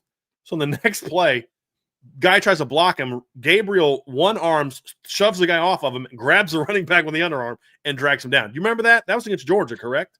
That was against Tate Ratledge, who is currently starting in the NFL right now. Right. I mean, just like manhandled him and did that the whole game. This year, Jared Dawson comes in, plays great. Boubacar's healthy, has a great year. Josh Burnham doesn't start playing until like midway through the season and just dominates down the stretch. Jason Onye dominates down the stretch. Notre Dame's defense led college football in pressures according to Pro Football Focus. They had Like if you look and compare like what they did last year and how good they were last year, because I've heard people say like the line wasn't as good this year as they were last year. I'm like, I strongly disagree with that. This year in just 12 games, according to PFF, Notre Dame had 285 pressures. Last year in 16 games, Notre Dame had 272 pressures. That was with 2 All-Americans on it. This year in 12 games, Notre Dame's defense had 79 hits plus sacks in the quarterback in 12 games. Last year, the defensive line had 104 in 16 games. And so you look at sacks, the number of sacks that Notre Dame had this season compared to last season. This year, Notre Dame in 12 games had 35 sacks. Last year in 16 games, they had 40 sacks. Almost a whole half a sack more per game than they did last year. So, I mean, you look at it, Trevor, and almost every category you can imagine, they were more productive this year than they were last year up front. And I think part of that is the changes that Chris Ash brought to the table, where the D-line was allowed to attack more. We talked about that before the season. That's one thing we were told was going to be different about the Chris Ash defense, is the D-line was going to be counted on to make more plays. We didn't see it early, but once they kind of turned the pressure up, we saw it. I mean, and it was somebody different all the time. It was Burnham. It was Boubacar. It was Bryce Young. I mean, people talk about how Bryce Young had a disappointing season, and I'm like, Bryce Young was second on the team in pressures and second on the team in combined sacks plus hits on the quarterback, and he played 92 fewer pass rush snaps than Boubacar and only had 3 fewer pressures than Boubacar. You look at Josh Burnham this year. Josh had 19 pressures. He only had 114 total hits plus sacks. 114, total pass rush snaps. That's it. He had 16 in the final 5 games when he actually was finally given a chance to play. And so those things you look at and say, like, it was different dudes. Jared Dawson played great. Jason Onye, second half of the year, played great. Donovan Hinish had a heck of a year. Like, this D-line, if they bring everyone back that's eligible to come back, this D-line, in my opinion, will have the best DN rotation in college football next year if everybody comes back. If not, then, we might have some questions about it. But then there's some young guys you hope can step up. But as long as Boubacar, Bryce, and especially Josh Burnham all come back for next year, and I'm not saying anything, leaking anything. I'm just simply saying that's the nature of college football nowadays. You never know what guys are going to do. But assuming they all come back, if they all come back, then the DN rotation should still be good once again. But I don't think you can watch how this team played this year, and there are people that are, and I'm confused by it, and watch this D-line and say anything other than this D-line was outstanding this year. And again, you don't hold teams to less than 100 yards rushing for an entire regular season against 10 Power 4 opponents, including several teams that were in the top 30 in rushing offense this year. You played the number 1 rushing team in the country this year. Arkansas was top 30 this year. They had A&M was top 30 this year. You played some very good teams. USC would have been top 30 if Notre Dame didn't absolutely destroy their run game. You don't do that in spite of your D-line. You do that because of your D-line. And I'm going to have some film coming out this offseason that's going to show that. How well the defensive lines closed on pullers and just lit them up. So there was no cut lanes. You had to bounce or you had to run into a defender. The way that the D-line was allowed to penetrate more so than sit back compared to last year's. There was a lot of things. We give Chris Ash a lot of flack for certain things, but he also deserves praise in areas where he deserves praise. And the fact that the D-line was more productive and the fact that the run game was so much better are flat out due to changes that Chris Ash brought into the defense. And I think it allowed the talented defensive line to finally play to its potential. And that's why we saw what we saw, Trev. Yeah, 100%. I mean, to even go in further of some of the pressure numbers that you were talking about, that's 285 for the defense as a whole. Last season, we saw a lot more linebacker blitzes with Jack Kaiser, Kingston rushing off the edge. Jalen Sneed had his niche role. This season, out of their 285 pressures as a defense, 206 of them came from just D linemen. Mm-hmm. Just defensive linemen. Not Kingston rushing off the edge, not blitzes. So there's only 79 pressures over the course of an entire season that wasn't from the defensive line. Out of their 79 hits plus sacks on the quarterback, 51 of them came from the defensive line. just the defensive In line. 2024, in 16 games, Notre Dame had 3 defensive linemen with 20 or more pressures. 3. In 2025, in only 12 games, they had 4 defensive linemen with 20 or more pressures. And if Joe Burnham doesn't get hurt and missed some time and had limited snaps, he's over 20. He had 5 hits plus sacks to quarterback and 19 pressures, only 114 pass rush snaps. And that was with their leader, Boubacar, playing 11 games. Right. He didn't play against Navy. Now, do I think he would have gotten 9 pressures against Navy? No, I don't, because that's not the style of offense that they run. But he would have gotten a couple because Bryce Young got a couple against Navy. So the point being, this was an extremely dominant defensive line. I wrote an article a couple weeks ago. I think it's one of, if not the most underrated unit in the entire country. Nobody's talking about. Why? It's because they don't have that household name yet of David Bailey. It's because they don't have a Colin Simmons. It's because they don't have Caden Curry. Right. But I'm telling you, next season that's going to change, especially with right. Yeah, exactly. Yeah, I mean, now the key for them is, okay, how do you keep this going? That's the question going into 2026. How do you keep this going? I think you've built something outstanding. Now, how do you keep it going? Because the reality is, again, assuming all the D linemen coming back that can come back. So I'm not counting Jason Onye because that's an NCAA deal. You know, we just don't know. Yeah. Yep. When you do that and you say, okay, here's how the D-line played. Can they keep that going? Okay. You've got to bring all your ends back. That's a big key. You need Boubacar, Bryce, and Burnham all to come back. And then you've got, Logan Thomas, potentially have a role. You're bringing in Rodney Dunham and Ebenezer Tade, who could maybe bring in a pass rushing, role. Then you say, okay, now it's about the interior because that's the part of the defensive. Like, I think most fans will recognize that the edge players are pretty good. Most fans will recognize, hey, Boubacar was really good this year, had 10-plus tackles for loss, had 7.5 sacks. Burnham was good when he played. Junior had some good moments. Bryce was very productive this year. Patelho had some – I mean, you were just throwing waves of really good athletic defensive ends of people. Where I think most people recognize that. Where I think Notre Dame fans, to a degree, don't appreciate how good this D-line was inside. I think Jared Dawson was awesome this year for Notre Dame. I think Donovan Hinish was very good outside of the first game. And as Trevor and I said at that time, they weren't using him properly. He was two-gapping. He was taking on blocks. That's not what you do with Donovan Hinish. When they let him kind of attack more, he was better. Gabriel Rubio, when he played, was pretty good. Jason Onye was okay early, but once he kind of got into the rhythm of things after kind of missing all of last year, after what he played game 5 and then missed the rest of the year. I think Louisville was his last game, missed the rest of the year. And he was away from the team, so he wasn't like he was practicing. I mean, he was away from the team. Once he figured it out, then he rolled. He was good second half of the year. And then, like, Armel Mukum didn't play that much. They played him a bunch against Navy early in the game, and he was good. He was really good. And then one of the bigger surprises of the year was how well Elijah Hughes played in the minutes he got. Now, he's not a stud, but he gets in there and he battles and he makes plays. And so it was really about, there wasn't that one stud like Riley Mills. It was just a bunch of guys going out there and playing at a high level. That's the unit you're going to have to find some answers for this offseason. Yeah. Because you lose Rubio. You lose Dawson. You're losing Hinish. Because we thought he was going to come back. And you might lose Onye as well.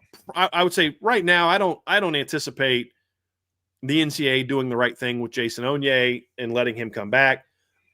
Now, they'll let guys that got drafted in the NBA come back. There's now a guy that played in the NBA that teams are recruiting, which is insane. But Jason Onye, hopefully they'll do the right thing and give him a 6-year. We'll see. But you're losing a big chunk of your rotation at D tackle. And so there's twofold aspects to, like I said, DN, you got to bring everybody back. D tackle, it's okay. What's the next level? Right? And what do they do next? So what do they do next is they have to develop the young players they have. Elijah Hughes comes back. That's good. You've got to spend a lot of time investing into Armel Mukum to get him going this offseason. And then also you need to, obviously Elijah Hughes is going to kind of do his thing. But then also it's like, okay, you got to get some young guys ready to go. Is it Sean Sevillano? Is it Cole? Does Cole Mullen step into the Donovan Hinish role? I don't know. Is Davion Dixon ready to go? I expect Chris Burgess to move inside this spring. I know he's the guy that I've heard some things about that the staff is really excited about what he can be. Is he ready to step up? But I think with Hinish leaving, unless my opinion on the D tackle position has changed a little bit from the portal standpoint. I said 2 weeks ago that they just need one D tackle. Give me one really good D tackle and call today, coach up the younger players. With Hinish not coming back, I do think you maybe need, if the right guy's out there, a second D tackle in the portal. He doesn't have to be the guy. Elijah Hughes was a very important player for Notre Dame this year. Did start a game. I think now you have to bring in two vets while still coaching up, because now you're not taking those reps away from them. You're basically, that guy's stepping into the Donovan Hinish area. If you can get the right guy, a guy that can come in and be a really good football player, a Jared Dawson type of football player for you, or better, I think you need to now look into two. But you still need to coach up your young players. You still got to coach up. You still got to coach up Armel Mukum. You got to coach up Chris Burgess. You got to coach up Davion Dixon. You've got to coach up Cole Mullins. Like, those are now very important things for Al Washington this offseason to get done. Very important. On top of now, you have to hit at least one home run in the portal. Absolutely. The discussion around the interior of the defensive line is going to be very interesting to see how it unfolds over the next couple of weeks. Since Marcus Freeman took over, they've had a very veteran presence along the interior defensive line. And I mean that in every sense of the word. Veteran to Notre Dame's program, being they've had 5th and 6th-year guys. They've had a lot of guys with a lot of playing experience since Marcus Freeman got to town in 2022 when he took over as head coach. Even a little bit in 2021, but more so the last couple seasons. Gabe Rubio, Jason Onye, Donovan Hinish, Riley Mills, Howard Cross. Even when he was here in 2022, like, he had the Adamiola brothers. Jason Adamiola played quite a bit along the interior of the defensive line. So a lot of different veteran presences. Now your most veteran guy with Donovan Hinish electing to retire from football, which is a decision that I get. As a fan, it stinks. But as a person, I get it completely. Now your most veteran as far as game experience defensive tackle currently on the roster got to campus less than 365 days ago in Elijah Hughes. I think that makes for a very interesting dynamic. Now, talent, again, similar to the offensive line conversation, the whole team conversation, not a question about talent. You have some very talented guys waiting in the wings. But now it begs the question of, what can Armel Mukum do with 35 to 40 snaps a game? How much do you put on Davion Dixon's plate? What does it look like with Chris Burgess moving inside? Is this year now 2 years removed from the knee injury that we see more from Cole Mullins? I'm with you. That's going to be very interesting to see, balanced with what they do in the portal. Very interesting. Right. I mean, look, you're not going to fix all this by the portal. Like, this all doesn't get fixed through the portal. You don't go to the portal and say, okay, we're going to completely reload. We're going to bring in 3D tackles. I don't know that works. I don't know that that's the answer. I really don't. I think you do need two. Who are they? That's the question. I don't know that there's any no-brainer, no doubt about it, impact, oh my gosh, guys out there. But I didn't know that Jared Dawson was going to be that either. We thought he could, based on what he did at Louisville. We thought he was going to bring a really good pass rushing aspect to the table. What I did not anticipate from Jared Dawson was how good he was against the run. And matter of fact, I would argue he was even better against the run this year than he was rushing the quarterback. To say 100%. Where at Louisville, he was kind of a one-trick pony at D tackle. I mean, he really was. I wouldn't call him a liability against the run at Louisville. I just say he wasn't great against the run at Louisville. He was really good against the run this year. Like, man, I wish he had another year left at Notre Dame. I mean, he would be nasty next year because he was pretty darn good this year.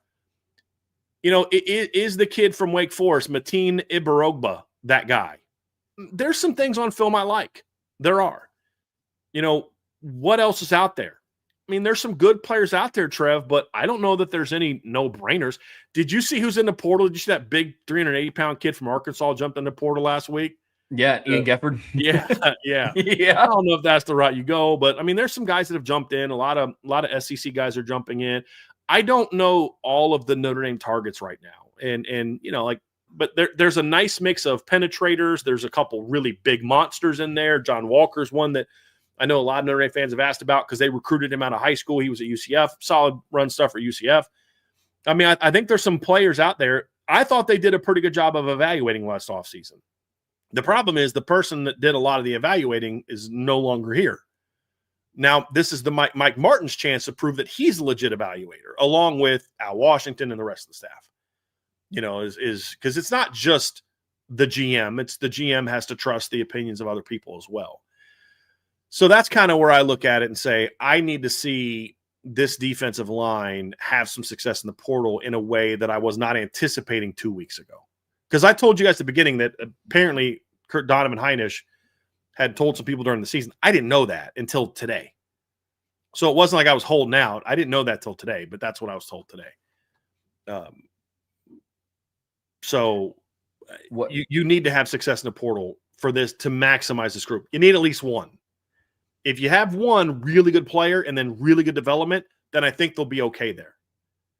Because there's talent there. I mean, I've talked to people. I talked to a guy in the Notre Dame program who was telling me after, like in the spring, there was an NFL coach, D-line coach at Notre Dame, and he was like, "Who's this 88?" It's Armel Mukum. He's like, "This guy's an NFL talent." You know what I mean?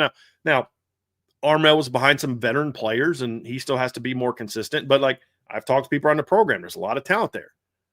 Is he ready to take off? I don't know the answer to that. That's the concern I have about D-tackle is there's a scenario in which the guys that are there now are good enough for this D-tackle rotation to be every bit as good as it needs to be.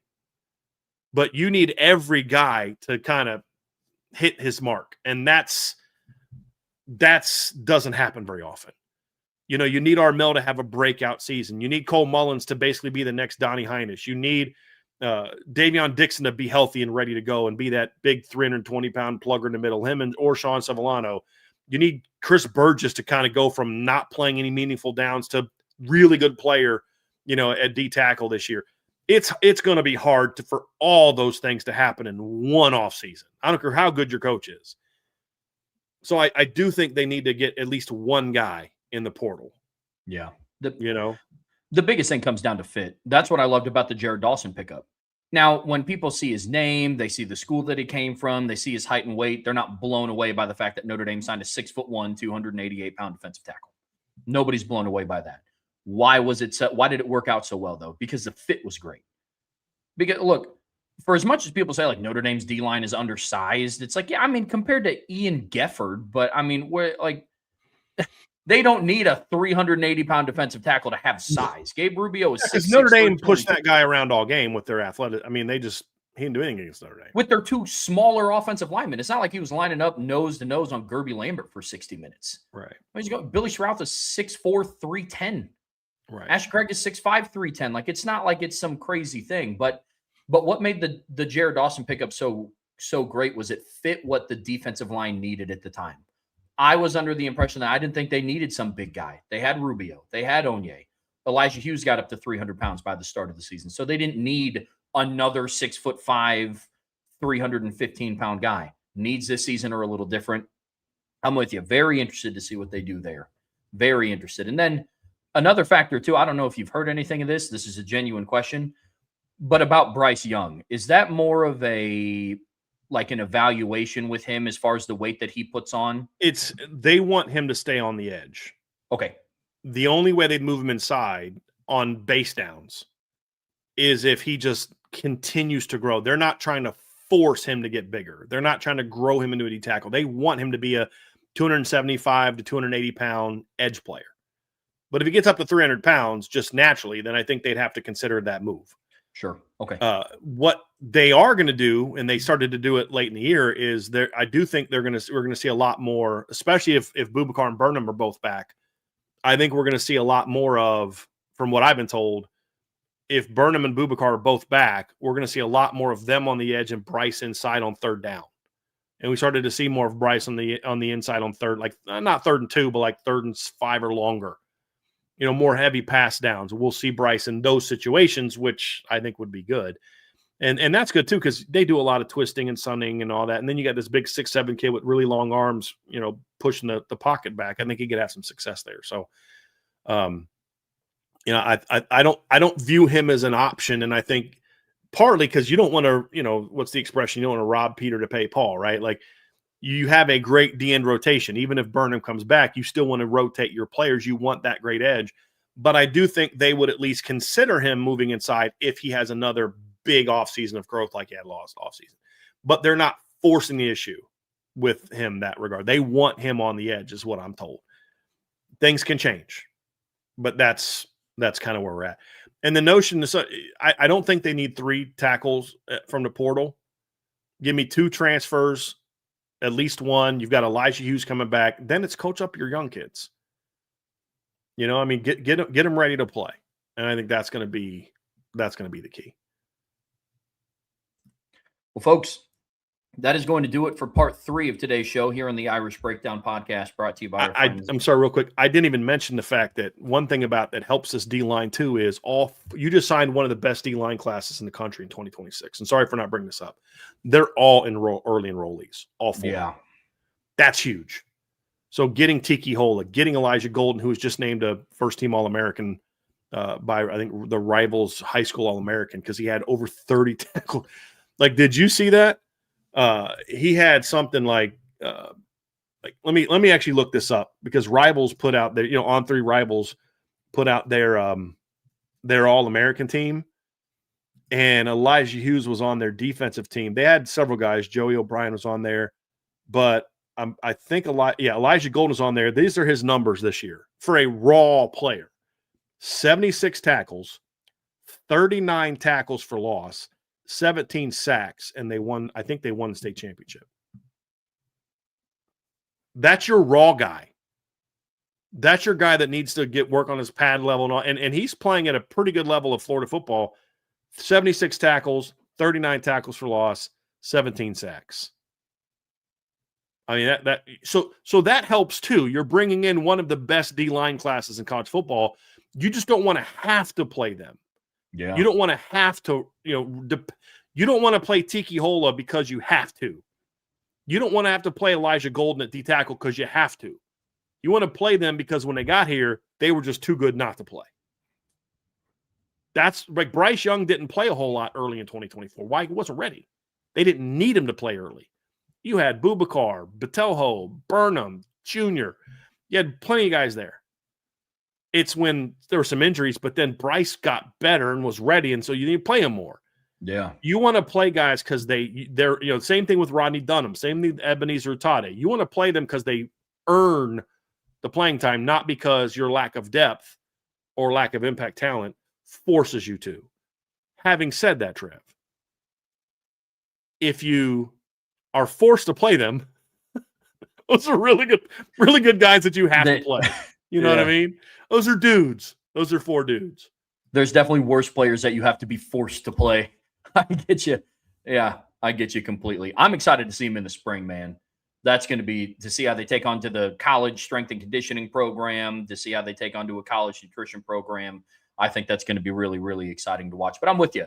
Just because we accept the premise that somebody isn't going to be a 5-year player, don't put them in a spot where they have to be a 3-year player. You know what I mean? Like, I think that's fair when you talk about this incoming defensive line class, but talented nonetheless. Very talented. Folks, that is going to do it for part 3 of today's show here on the Irish Breakdown podcast, brought to you by our friends over at FanDuel. But don't go anywhere. We are getting ready to wrap the show up with a mailbag. Before we get there, hit that like, hit that subscribe, hit that notification bell, share this podcast with your friends and family. Now more than ever, now that it's the bulk of the offseason, you want the intel to get to you first. Make sure you are a premium message board subscriber inside of the Champions Lounge at boards.irishbreakdown.com. All right, Brian, to wrap up today's show here on the Irish Breakdown podcast, brought to you by FanDuel, we have a mailbag to take us home today. And folks, if this is your first mailbag, we get some new subscribers, new listeners every single day. make sure you put a little MB for mailbag right before your question, or you put the little mailbox emoji also right before your question. That lets us know to set it aside. Now, can't go forever. We're going to go for a while. We haven't talked to you guys in about a week. So make sure you get all those questions in. But if you want yours answered, you can always put in a super chat to get it bumped to the top. But without further ado, Brian. Yeah, we do. We got to start off with one from TJ104. TJ, thank you very, very much for your super chat. He says, late Merry Christmas to the IB team. Merry Christmas to you as well. Belated Merry Christmas to you as well. Thanks for keeping me locked in on the team. I love 251 days until the revenge tour. Trev, I got to tell you, man, I hope that's what we a very talked about aspect of the offseason. Notre Dame's revenge tour. That's fine. I remember saying that a lot about Ohio State for like 3 years in a row. And then, wait till the Michigan game. This team is going to be mad. And, okay, that's kind of how it went, right? I mean, how mad they were to go prove themselves after losing the title game last year. And then they go 0-2. This is a different level of emotion than the title game. That was disappointment. You want to go prove that you can win it all. This is different. If they handle it correctly, this is venom. This isn't disappointment. And venom, if handled appropriately, can be a very motivating factor. I point to, as in my fandom, I point to the Denver Broncos in 1997 and 1998. What a lot of people forget is the 1996 team was really good. I think they went 13-3. Terrell Davis rushed for 1,000 yards. John Elway was still balling out. And they got upset at home by the Jaguars in the playoffs. Natrone Means and the Jaguars in the playoffs. And that, I remember that offseason, there was a big, because they thought that that year they were special. Like, they thought they had a chance to be, a Super Bowl contender that year. And if you remember, Trev, the Patriots ended up going to the Super Bowl, losing to the Packers that season. And so you go into the offseason, you have that disappointing win. Yeah, I'm looking at it now. They were 13-3, won their division. You got the next year, you go 12-4 in the regular season. And in the postseason, you played, which was one of my favorite postseasons ever as a Broncos fan. But you went out in the postseason and you got a rematch against the Jaguars in the first round. They annihilated the Jaguars 42-17. And then they beat the Kansas City Chiefs in Arrowhead and avenged a 2-point loss in Arrowhead from the regular season. They lost that year by 11 at Pittsburgh, and then won at Pittsburgh in the AFC Championship game, and then, of course, beat the Packers, who had beaten them the year before. So, it was the ultimate revenge tour. You beat the team that knocked you out the year before. You beat a team in the Super Bowl that you should have played the year before. And then you beat two teams that beat you in the regular season at their place in the playoffs. It was the ultimate revenge tour. And then, of course, the next year they went out and started 14-0 and won back-to-back Super Bowls. And a lot of that was driven by, sort of a revenge tour. As I hope that Notre Dame players have that same mindset and that same mentality of, I hope they're hearing all the hate that's coming their way. And guys that are thinking about jumping in the portal to go somewhere else for more money, you got a chance to do something special next year if you all come back and you have the right mindset. And if they come back with the right mindset, say, look, I don't know how long our head coach is going to be here. I don't know how long our quarterback's going to be here. I don't know how long, but we're here now. And we have a chance to do something now. And if they have that right mindset and all the guys that may come back do come back, I think that's a different type of fuel than disappointment was for last year's team. The revenge tour this year isn't against one specific team, which I like. For Ohio State, it was like, all right, revenge tour against Michigan part 5, and then they finally got it done. Just a slight little shot. They absolutely dominated Michigan this year. But in all seriousness, it's not against one specific team. Last year, they made the playoffs. They did things that no other football team in Notre Dame did in the last 30 years last year. So the revenge tour is a little different. This year, it's against college football. It's against the playoff committee. It's against ESPN. It's against active sitting commissioners in Power 4 conferences taking shots at you saying people need to stop playing. Yep. That's who the revenge tour is against. It's against the committee that had people believing, including our friends over at FanDuel, that you had the fourth best odds, tied third, but fourth best odds really to win the national championship 5 minutes before the selection show started. Like, that's what the revenge tour is against. I'm with you. Yeah. Revenge tour is built on disappointment. There are things to always hang your hat on. There's Like, not a lot for this team to be able to hang their hat on. I know we talk about it on shows, but I guarantee you within the walls of that program, they're not like, we should have made the playoffs. We were absolutely robbed, but we set the yards per play record, so we're kosher. Yep. I know that's not conversations happening in those walls. Yep. Look, somebody in the chat said the revenge tour is against Miami. That's where I think some of you are missing the point. It's not about Miami. Miami is a part of a bigger issue. Trev nailed it. It's not revenge against Miami and Texas A&M. No, it's against college football as a whole. It's against the committee. It's against ESPN. It's against Georgia. It's against Bama. It's against every team that got in over us. Every team, every fan base that talk mess about us. Texas Tech, you better pray to the heavens above that you don't get Notre Dame in the postseason. It's that kind of mindset. More so than, we need to beat Miami. No, screw that, because you don't play Miami till November. You need to start your revenge tour game 1. And then when you get a chance against teams specifically that have wronged you in some way, then that's when you really take it out on them. But it's got to start before that. Because by the time you get to the Miami game, if you haven't had that mindset, it's not going to be there going into the Miami game. Ohio State taught us that. You know what I mean? Like, we learned that from Ohio State. I mean, how many times did Notre Dame play Ohio State in the this is the revenge tour for what happened last year? Oh, okay. Well, what happened the next year? They got beat again. It's much bigger than just wait till November 7th. No. If we got to wait till November 7th to see this team be ticked off, then this team didn't learn the lessons I think they needed to learn. Now, again, that doesn't mean you out there and play angry, because angry football is undisciplined football in most instances.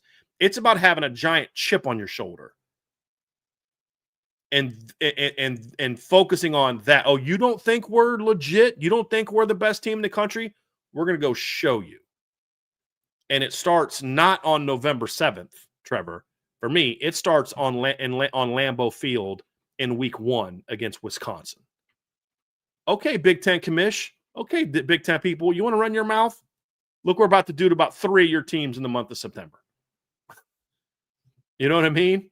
Okay, Big Ten doesn't want to play us anymore. USC wants to punk out of a game. Purdue's not punking out. You know, Michigan State's not punking out. Wisconsin's not punking out. But, hey, sorry, hate to do it to you, but, you know, it's like that. What was it? What was the lyrics from? It was from Jay-Z's Reasonable Doubt album. He goes, I hate to do it just to you. I'd hate to do it just as hate to you just as much as you hate to have it done. Right. But I mean, that's kind of the mindset, right? It's got to start against Wisconsin. It's got to be against Rice. It's got to be against Michigan State. I mean, you got a chance in the month of September to annihilate 3 Big Ten teams. Take advantage. You know, it's against all of them. It doesn't start on November 7th against Miami. And the ACC teams, I would really run it up on. Oh. Like, really run it up on. Like, Yeah. really, okay, ACC, that's how you want to play? Cool. Yep. Cool. And like Michael Johnson said, Miami didn't do anything to Notre Dame. We lost the tours against college football. Exactly. Miami beat you. They didn't screw you over. The committee screwed you over. Miami beat you. If you'd have beat Miami, we're not having this conversation. We're previewing the big game on Wednesday night that Notre Dame's playing into New Year's Eve. You know what I mean? Like, now I think Miami has conducted themselves in a way that they've given you some fuel, but our beef was Notre Dame should have been in over Bama. Yep. We thought Miami and Notre Dame both should have been in. Michael Johnson nailed it. The beef isn't with Miami. The beef was with college football. Now, Miami's going to catch an extra one because you're trying to get payback for them beating you. They didn't wrong you. They kicked your butt. They beat you in the trenches all game long. That's what Miami did. I'm not wronged by Miami. Just like that goes back to what we talked about, how the revenge tour this year was different. Like Ohio State didn't wrong you. They were the better football team that They day. beat you. Right. Yeah. Like that's not the revenge. The revenge is we didn't get the job finished. The revenge tour is different. Now you didn't get the opportunity to finish the job. On the field, it starts against Wisconsin. The revenge tour starts in like 2 weeks when they report back for winter workouts. Do the things that you didn't do last year to set you better up for success in the season opener and your home opener. Marcus Freeman's 1-3 in home openers with the only win coming against an FCS team. That has to be the fuel for it. What do you do in February that you didn't do last year? When the players and the coaches, I don't want to go to this practice. I don't want to go to this meeting. I don't want to go to this lift. Think about how you felt on December 7th. Like that has to be the fuel. Now, to your point, it can't just be all anger.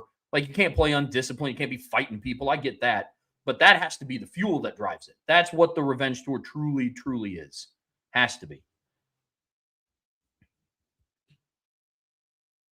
BK's personal chef says, Brian and Trev, would you agree that the revenge tour mindset is as important, if not more so, during the offseason and training periods and weight room than the games themselves? 100%. That's what Trev was like. Trev, I'm pulling this up because he asked this question right when you started talking about this very thing. So, like, you were both on the same mindset of like, look, this doesn't start in like it's in game wise. It starts against Wisconsin. Yeah. We start to show you who we are against Wisconsin, not waiting till November 7th.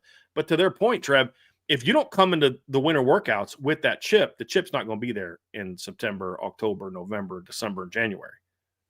The chip's got to be there day one.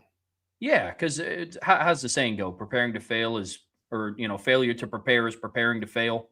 Mm-hmm. Not how that goes. Mm-hmm. Like that's what this is. The entire offseason from January until August, the end of August, that's your preparation time. So you can't, like, a revenge tour and using that stuff as fuel. That switch doesn't flip when you get on the bus to go to your first game. Right. That has to be all off season long.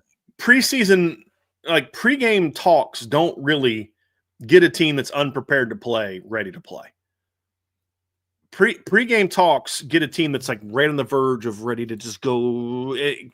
Like the Notre Dame players are already throwing fists with Miami before Lou Holtz has saved Jimmy Johnson's butt for me. Like they were already amped up. That's the thing that sent them over the top. When they went to play A&M last year, they weren't walking out of the tunnel intimidated, and then Marcus Freeman goes nuts, and then now they're ready to play. They were ready to play in the week of preparation, and they were queued up and ready to go.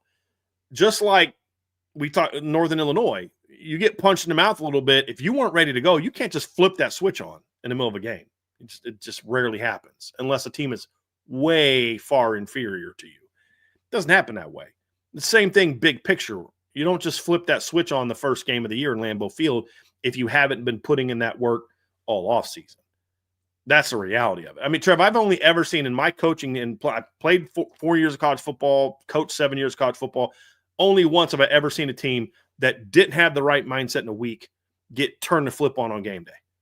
And I was at Christopher Newport, and we were going to play a team, and they were bad, and we were really good, and our players knew they weren't good. And it was a miserable week of practice, and we just couldn't get our guys to lock in because you can't lie to kids. They watch film like, coach, man, that guy stinks. You don't try to tell me this guy's good. But during pregame, their middle linebacker stood at midfield and started swearing and screaming and talking trash to our players. Dumbest thing he could have done. I mean, because then our kids were pissed and they're like, okay, now we're going to go smack. But like, that's such a rare occasion that type of thing just doesn't happen. And so it's hard to just flip that switch on. It's got to be there to BK's point, to your point, Trevor. It's got to be there the minute they get back as a team. Everybody's made their decisions about what you're doing for next year. Now we're back. Now it's time to say, hey, we have something we need to show. Don't let our decision to sit out be the final statement we make.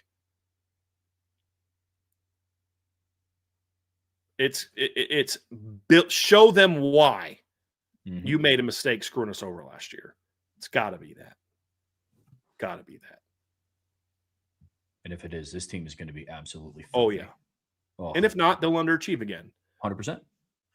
Super chat from Wade Garrett. Appreciate you, man. Hey, gents, why does it seem like we don't hear about Kirby, Lanning, Dabo, or Day talking to the NFL? Why Freeman? Or do those coaches and I just don't hear about it? Thanks and Happy New Year. # join the message boards. We have heard a lot about Day in the past. We're not hearing it now. I think he's kind of passed up enough jobs that I don't know that he's considered that guy anymore. I don't know that he's considered someone that is looking to leave as much as he was. But we used to hear about Day for a while. The reason we don't hear about the others is because those guys squash that stuff. I mean, we heard some rumblings after last offseason that Kirby might be looking at the NFL because I think he's frustrated with the new rules, but it was rare. We never hear it with Dabo, and we never hear it with Dan Lanning because those guys are adamant to put those things down. And I just think because I don't know that they have a desire to coach in the NFL. I mean, we hear about it with Freeman because I think ultimately there's some desire for him to coach in the NFL for a host of reasons. Some are not good reasons. Some are understandable reasons. He's a father of 6 kids who has no offseason. He'd have an offseason as a head football coach in the NFL. So and with the complete lack of leadership in college football now, with the open portal, I mean, like John Calipari made a great point the other day. You fix the NIL stuff if you fix the portal. And we've been saying that for 2 years, Trevor. Hey, you want to fix the NIL stuff? You want to fix your roster getting rated every year? Fix the portal. You fix the portal, you win those legal challenges, and then a lot of this stuff goes away. You get one chance to transfer without sitting out. You get one. After that, you can transfer again, but you got to sit out a year. And teams aren't going to pay for a kid to come here that's going to play in 2 years. So, I think there's a lot of reasons why. And plus, look, Marcus Freeman's a competitive dude, and when you're coming up the way he came up as a Army All-American, as a captain at Ohio State, your goal is always to get to the NFL. Why? Because Ohio State's not considered the pinnacle of your sports career. It's the NFL. That's the pinnacle. And if you're a competitor, I mean, it's why Steve Spurrier went to the NFL. I think he had accomplished a lot in college football and just kind of had that desire to prove himself at the highest level. It didn't go well. He came back to college football and tore it up at South Carolina. So some coaches don't want to coach in the NFL. Some do, some don't, but then eventually they do. But I think what's happening is I think the current landscape of college football is driving a lot of coaches to consider going to the next level. Yeah. The calendar's insane. You're a father of 6 kids. I had somebody text me the other day. They were pissed that Marcus Freeman went on vacation with his family for Christmas. I'm like, you're out of your mind. This is the only chance he really has to have a real vacation with his family since, he gets like 2 weeks in July, maybe. And then it's grinding hard. It's working 7 days a week, nonstop, on the road. When you're not recruiting, you're talking to some booster here. You're flying to this Notre Dame club over here. It's a nonstop grind. And now you've got to re-recruit your team every year. You've got to re-recruit your entire team every year because literally it's possible that your entire roster could jump in a portal, meaning it could happen. It could legally happen. It never does happen, but we've seen teams lose 40, 50 guys in the offseason. There's been a couple teams that have lost that. What was it? Who was the team? Was it Memphis? I was watching them play a game, and they said something like 50 or 60 of their kids on their roster were new players from the portal in high school. That's nuts. Like, I get it. I don't like it. I think he's perfect for Notre Dame. But until they get this stuff under control, you're going to have some coaches that have decisions to make that. And look, being the head coach at Notre Dame is different. If you're at Georgia, you're going to Georgia booster clubs around the state. You hop in a helicopter, you go over, give a speech, and you're back for dinner. You know what I mean? Like at Notre Dame, you're going to LA one week, you're going to Florida the next week, you're in Texas the next week, you're in Pittsburgh the next week, you're in Boston the next. Like, you know what I'm saying? Like, it's a different animal. I'm not saying it's better or worse. It's just different. I mean, shoot, on National Signing Day, Marcus Freeman was on the Today Show that morning and then came back and gave the press conference for National Signing Day. That's just a small glimpse. Now, that's by his choice. That one I don't like as much, but that's an example of what happens a lot, Trev, by things that, I mean, you have to do those things when you're head coach at Notre Dame. Mm-hmm. I think Notre Dame could do some things to maybe take some of that back and explain to people like, listen, coach, just, or send other, send Mike Denbrock to speak to one of those. Send Chris Ash to speak to one of those. Send Mike Mickens to speak to one of those. You know what I mean? Like, send Mike Martin to speak to one of those. It doesn't always have to be Marcus Freeman, but I get it because some of those clubs there's a lot of big donors there. Well, I would tell the donors, explain to them, this is what's going on. You know what I mean? Like, coaches, do you want him here or not? You know what I'm saying? But that's not the biggest reason. I think there's just a lot of reasons why I think it intrigues him, including just competitiveness. I don't like it. I don't think he's an NFL coach. And it's not saying he's like, and what I mean by that, I'm not saying he can't be successful there. I'm saying he's built for being a college coach. Yeah. And I hope he doesn't lose sight of that. No matter what the craziness around you is, this is the reality. You are built for this. Super chat from Jackson Johnson. Appreciate you. Notre Dame, USC not playing makes me worry for the SEC, ACC rivalries, to be honest. To be honest, I'm crossing my fingers for Notre Dame, USC to be a college football playoff game next year. I mean, I think you have to be willing to be concerned about all those rivalries. Right now, those schools, I mean, I've heard nothing about Florida and Florida State not playing. I've heard nothing about Clemson and South Carolina not playing. I've heard nothing about Louisville, Kentucky not playing. But it doesn't mean that it won't happen. We didn't hear anything about Notre Dame and USC not playing until Lincoln Riley started running his mouth. So I hope those things don't happen. I haven't heard anything about it, but I mean, honestly, Jackson, in this day and age, nothing is sacred anymore. I mean, nothing is sacred anymore. It's all about the bottom line. And it's sad. It's really sad. Agreed. From Maltavius, appreciate you. I'm a little bit confused about this whole Freeman situation. Is being an NFL coach easier than college now? There isn't job security? I don't think there's job security in college football like there used to be either. I mean, look at James Franklin. I mean, dude literally had his team in the semifinals. They were a field goal away from playing for the championship, played in the Big Ten title, 3 straight years of 10-plus wins, and he gets fired because of a 3-3 start. Now, that was a terrible job by James Franklin. But, I mean, there's not a ton of job security in college football right now. Coaches are getting fired left and right, middle of the season, all that stuff. So college football, the more it becomes like the NFL, because here's the reality. I'm not confused about it at all. College football used to be a much different animal than the NFL. And I think a better situation than the NFL. But as college football is trending towards trying to be NFL light, why be JV NFL when I can just coach in the NFL? Why coach in a situation where there's open free agency every year when I can go to a league where when I sign a guy to a 4-year contract, he's there for 4 years unless I decide he's not going to be there anymore? You know, why be in a league where I've got to recruit year round, not be home as much with my kids to recruit the number one recruiting class when I have to re-recruit them all a year later to stay when I could take 2 months off in the offseason after the season is over in the NFL and be around my kids, go on vacations, do different things with them. College used to be more attractive to a parent who's also a coach. I don't know that that's the case as much anymore. I really don't. No, I mean, roster. We're going to have to fix that. Agreed. Well, and roster management is also completely different. In college, the buck stops with the head coach. In the NFL, it kind of stops with the GM and the owners. I mean, that's a huge difference of it. But it's changing. Like right now, Marcus Freeman's not the one negotiating contracts with players to come back. It's Mike Martin. Oh, that part. Yeah, for sure. I was talking more like off-field issues and stuff, things like that. When that stuff goes down, nobody when a player gets arrested in the NFL, nobody's like, well, what's Andy Reid doing? Like when Rashee Rice and all that drama came out, nobody's pointing the finger at Andy Reid. All these players at Georgia are getting arrested. Who's people pointing the finger at? It's Kirby Smart. What type of program are you running?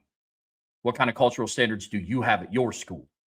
They're not talking about the GM. They're not talking about the president at Georgia. They're not talking about the academic culture at Georgia. They're talking about Kirby Smart.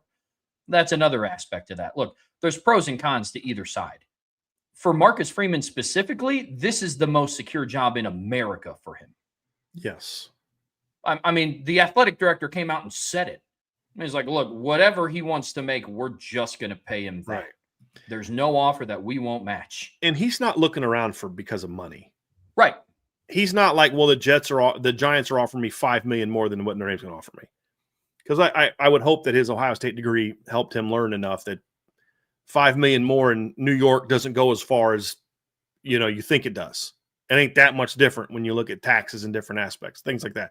Like that's something that Lincoln Riley his agent was smart enough to negotiate that into his contract at USC. Is like, look, this pay raise isn't as much as you think it is, because I'm going from the tax structure to Oklahoma, the cost of it, and some of it's not even about taxes, not about it's just cost of living.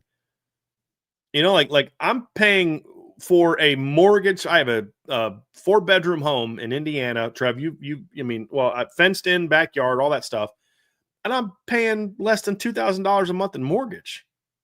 Way under 2,000. You can't, do you know what an apartment in New York would look like for $1,500-$1,600? I mean, you just don't get one.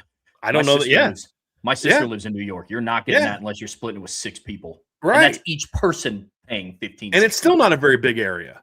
No. So those things factor in. This isn't about, from what I've been told, I have not had not one source has told me this is a money deal for Marcus Freeman. Not one. So it's not everything is about money. I mean, Notre Dame, if Marcus Freeman wants to be a very, very wealthy man with great job security, he stays in Notre Dame. Oh, yeah. But can you do that and also be a present dad as much as you'd like? That's getting harder and harder. And it's like, again, if you want to coach in college, the college system that Lou Holtz coached in, the college system that Marcus Freeman began his head coaching tenure in, does not exist anymore. It's now NFL light without the guardrails, without the rules, without the structure. So if you're going to have to deal with that anyway, why not just go coach in the NFL, where I can have an off season, where I can go, be with my kids for a month or two? You just got to work in the NFL. But what recruiting is Marcus Freeman going to have to do in the off season when he's the head coach at NFL football team? There isn't one. You're at home. Your free agents are coming to you. You got to go to the draft for a couple days. Okay. You know what I mean? It's a different animal. So I don't like it, but I understand it. I do. It didn't used to be that way, but this is what the new landscape of college football is going to force more and more coaches into making these types of decisions, head coaches and assistant coaches. It will. Unless you've got the right job. Like, I think Dan Lanning thinks he's got the right job. I don't know that. I don't know that. Like, Marcus Freeman's not looking at Penn State, Michigan, LSU, Florida. He's not looking at those. If he was genuinely, seriously looking at those programs as much as he's looking at NFL jobs, then I'd be like, I think he wants out of Notre Dame. I don't think that's the case. I think he is very happy at Notre Dame if he stays in college. I think it's more about, do I want to still stay in college with everything going on? I think that's more of the issue. Yeah. Than Notre Dame isn't the place for me. And Pete Bavach was, gone back on his word on this deal. Notre Dame's not doing right by me on this deal. That doesn't mean you don't still utilize negotiation tactics to get more for your assistants, to get more here, to get more there. That's part of doing anything. It's just that I don't think it's like, offer me this or I'm going to LSU. Offer me this or I'm going to Florida. I don't think that's the case. That's what I think is different. I could be wrong, but that's my read on the situation.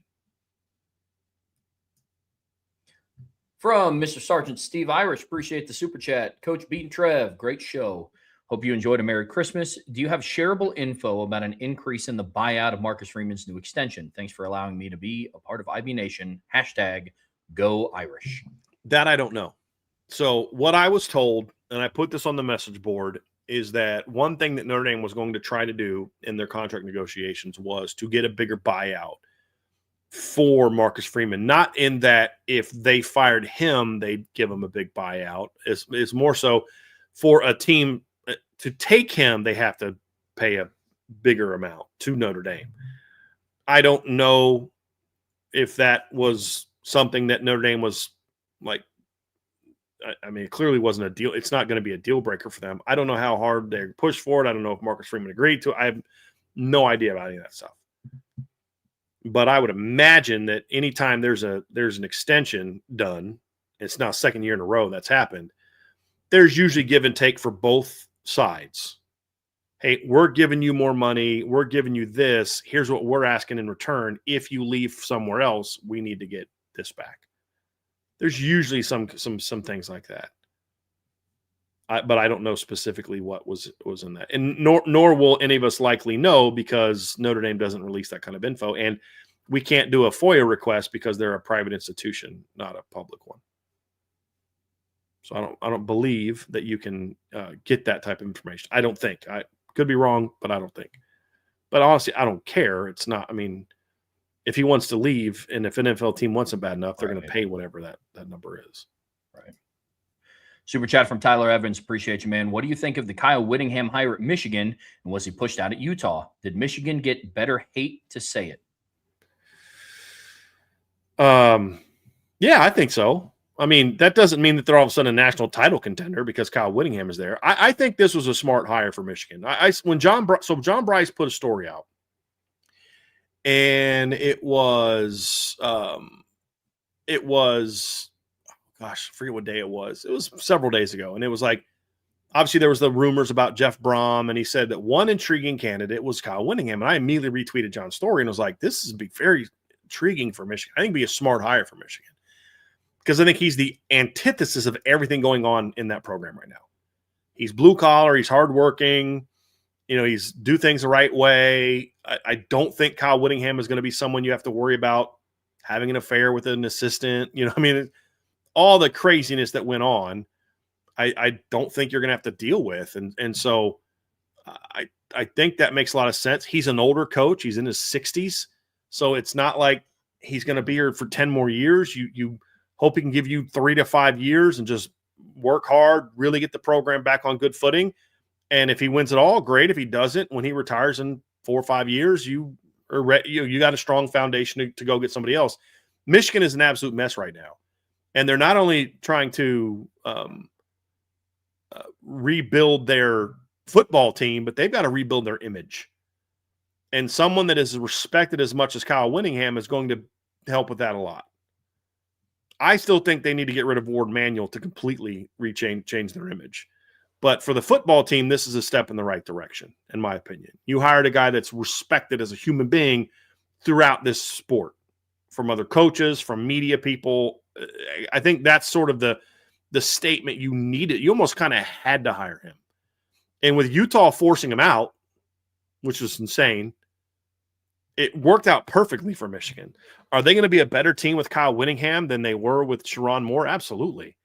Does that mean they're going to be as good as they were under Jim Harbaugh? I don't think so, especially since they're not going to be able to, hire Connor Stallions back. So I think it makes a lot of sense. And he's going to hire BYU's D coordinator. That's a great hire. Love their defense. Oh, yeah. I mean, do I think big picture that they're getting that hire made Michigan better? Yeah, I do. I don't think that they're going to go 8-4 next year. Right. I mean, because the program, Brian, to your point, is just in such a bad spot. This is a very much a marathon, not a sprint. Like, they didn't hire Kyle Whittingham to make them playoff contenders in 2026. This had to have been a long, thorough, thought-out plan of, one, the stars just kind of aligned, and they needed an experienced head coach, and who more available and better at that than Kyle Whittingham. One. Mm-hmm. Two, it's like, okay, next 2 years, you're in the rebuild, get some good recruiting classes in, stabilize the signing day class that you just had. That's why they needed to make a hire quickly, continue building for the future. And then I would say in a year or two, hire the person that you think is going to take over after Kyle Whittingham and get him on staff. But this is very much a marathon, not a sprint. So do I think that they're better as a program? Yeah. This was also Ward Manuel's kind of Hail Mary attempt at saving his job of like, hey, look, I also brought in Kyle Whittingham.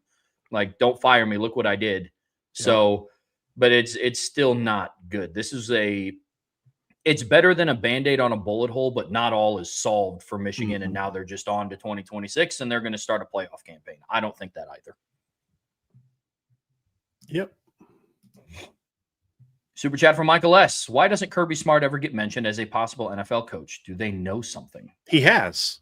He got mentioned last offseason, and I promise you that if some Southern jobs come open this next couple off years, you'll hear his name mentioned. It wasn't until last year I'd never heard his name mentioned, but I think it was the Falcons. There was some there's some rumors, and who knows what's true nowadays, because people literally just make stuff up, and then they just say, "Well, I heard it from a source," and then you can't prove them wrong, which is sad. But it was the Falcons, I think is what it was last year, that there were some rumblings that they might be interested in him if he wanted to come. He wasn't interested in leaving. I think Kirby still has some things he wants to accomplish at Georgia, but I think you'll hear his name mentioned more and more. But just because Kirby Smart doesn't hear his name mentioned doesn't mean that all of a sudden somehow he's smarter or better, whatever. I mean, he's at his alma mater. He's from Georgia. It's a different deal. As I've said before, when it comes to like doing the head coach stuff, he gets to hop on a helicopter and go from this high school to that high school, this booster club in Georgia to that booster club in Georgia. Just a different animal. And again, I remind you, it's his alma mater. There's a different level of engagement there than there is other places. So I don't think Kirby's the guy that I would use as a prime example. I think Dan Lanning, if you want to say, well, look how Dan Lanning handles this compared to Marcus Freeman handles that, so that's very fair. And I've made that criticism before. But I think that some of these other guys are different. Dabo's a different shooter, shooter, even Sark. Yeah. Sark was very quick to shut down the NFL stuff. Yeah. Yeah. So no, I get where you're coming from, but I guess I just don't look at it the same way. And I then kind of said, can you speak on some things you mentioned the other day? Somehow wasn't happy about, or I didn't say he wasn't happy. I said there were rumblings that he wasn't happy. I don't know what those are. I put those things on a premium message board for a reason. But yeah, those aren't things that we really get into. I never said he wasn't happy. I said there were rumblings. It's just pointing to more and more things that you hear about him that makes you think he's at least listening more maybe than I thought he would have a couple of years ago.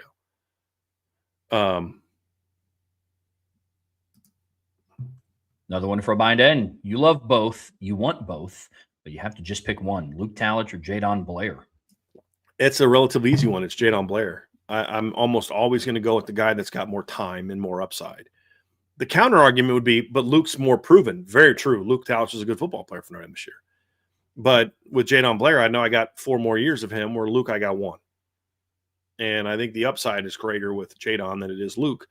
If you're a team that's like, yeah, but we think we have a shot to win it all in 2026, and you think Luke gives you a better shot, then I understand going with Luke. It just depends on where you are. I personally am almost always going to go with the higher upside guy with more eligibility than a guy who's proven to be a solid player. Now, I think Jadon Blair has more eligibility than Adon Schuler and has more upside than Adon Schuler, but I'm not taking him over Adon Schuler because that's a different level of effectiveness, right? Like Luke's a really good rotation player. Adon's a captain and a starter. And so you are correct. I love both. I'd like to have both, but that's going to be true at a lot of positions. You can only have one, Javian Osborne or Aeneas Williams. I'd go with Javian Osborne. That's just kind of how I am. I can't have both. I can only have one. Give me the freshman with a higher ceiling. It's just kind of how I look at it. So that's not necessarily specific to Luke versus Jadon. That's just my overall philosophy.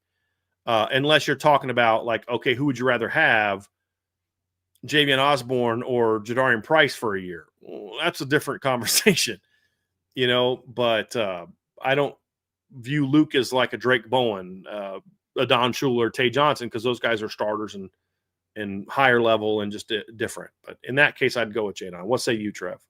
Yeah, you and I are in the same boat. My answer is essentially it depends on what's the time frame are we talking about here. Mm-hmm. Like for 2026, I'm taking Luke Talich. For the bulk of their careers, I'm taking Jadon simply because he's going to be here longer. Mm-hmm. But I've watched Luke Talich play. I've watched what I will have less questions in the offseason about what strides, and he will still have strides that he has to make, but I have less questions about the strides that Luke Talich will have to make opposed to Jadon Blair. But if we're talking in its entirety and their careers in their entirety, I would take Jadon Blair because he has 4 more years and a higher upside. I agree.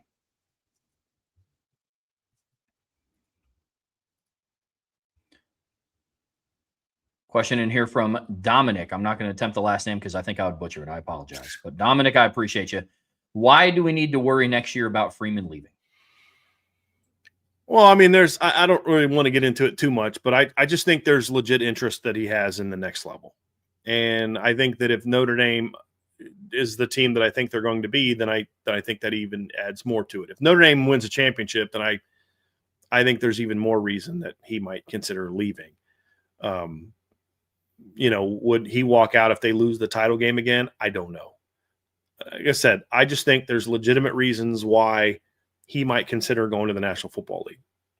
I don't think he really thought hard about that this offseason. I've been saying this for weeks, Trevor. I don't think he's leaving this offseason. I don't. I think a lot of stuff out there is BS. I put if you're a premium message board member, I'll put it out there now, but you'd have known this 2 weeks ago. I said, listen, there's a lot of stuff out there, and I think most of it's BS. The notion that he wanted the Giants job or he was a major, I think that was BS. I don't think the Giants were looking heavily at him as maybe some people reported they were, and I don't think he was looking at the Giants as heavily as people think they were. I think there's this thought with Marcus Freeman that he is more intrigued by the NFL now than he was 2 years ago, because college football is way different than it was 2 years ago when because he said it wasn't like 2 years ago. He was like, look, I'm a college guy. I'm not an NFL guy, right? It was like, he said something like that. Well, that college football game is different than the one he's part of now, because this is now a dirtier, less properly run version of the NFL without the draft. At least you can still recruit your own players, but like the way the day-to-day is run, it's very much like that. And it's like, it's not the business he got into. So that's my thing. I just think there's more reasons to understandably want to leave. I just never felt he was going to leave this offseason, because from what I know, I think Marcus Freeman believes this 2026 team has a chance to be really good. And they've thought that for a while. I don't think there was any chance in heck he was walking out on this football team in 2026. And that's my opinion, but also some things I'm told. It was always next offseason is the one I've been worried about. Now, that's not mean he's going to leave next offseason. I think there's a lot of things that could happen, like over the next year, that could cause him to want to leave more or leave less. That's just my thoughts. Look, I agree. And these are just my opinions. But until Freeman just comes out and says, I'm never going to the NFL, this is going to be a concern for the foreseeable future. Because he's a coveted guy. Yeah, that's what this is. Like, why do we need to worry about him leaving? Because he's a very attractive coach to a bunch of different organizations. He's young. He's charismatic. He obviously does great with media. He's a respectable person within the game. That's who that's what like the majority of organizations in the NFL want to go after as a head coach. That's why we have to worry. This isn't does he still like Notre Dame? Is this a Notre Dame problem? This is just the state of college football and where it's at right now. Jack Swarbrick did a fantastic job over the last decade beefing up the resources at Notre Dame. We're going to see what Pete Bavacqua does to continue that and continue to improve things. Like we've said, we've watched Notre Dame do things they haven't done in the last 30 years. We talk all this about how, people don't want to see Notre Dame on the rise and who's doing this and who's doing that. And people are starting to become afraid of Notre Dame again. Why is that? Look at who their head coach is. That's why we have to be worried about it. It's not does he hate Notre Dame now? Right. It's not that. It's what did Notre Dame do wrong? Nothing. Exactly. It's just that's why we have to worry about it until he flat out comes out and says, I am at Notre Dame until they just don't want me anymore. Like, look, I'm not trying to get too cryptic with tweets here, but it's like, I appreciate the tweet. It bought us another year of Marcus Freeman, and I'm happy that he's coming back. I don't think it's a coincidence that he just said, run it back in 2026. Sure. Like, the tweet easily could have said, here to stay. But I would encourage fans to not stress about this. Yeah. This is the nature of college football. Things are going to change a lot more from year to year than they have in the past. Just enjoy this team. Will Marcus Freeman be the head coach of 2027? I have no clue who's going to be on the team in 20. But they just signed the number one class. And I don't know how many of those guys are going to stay. That's sadly the world we live in. I think as fans, we need to much more so enjoy the moment, enjoy the present. And honestly, in life, that's probably good advice. Be where your feet are. And say, look, maybe he leaves next year. If you allow that to take away from your enjoyment of what we see from here until the end of the 2026 season, that's not on Marcus Freeman or me or anybody else. That's on you. So I'd say just like, look, let's enjoy this year and hope that if he does, and I'm not saying he's leaving. I'm not saying that. He could be here for 10, 15 more years for all I know. I'm simply saying that what my sources are telling me is that there's a chance that he's going to look harder at the NFL next offseason. That's all I'm saying. And I think people take that as like, this is the last year of Marcus Freeman. It may be. I don't know if it will be.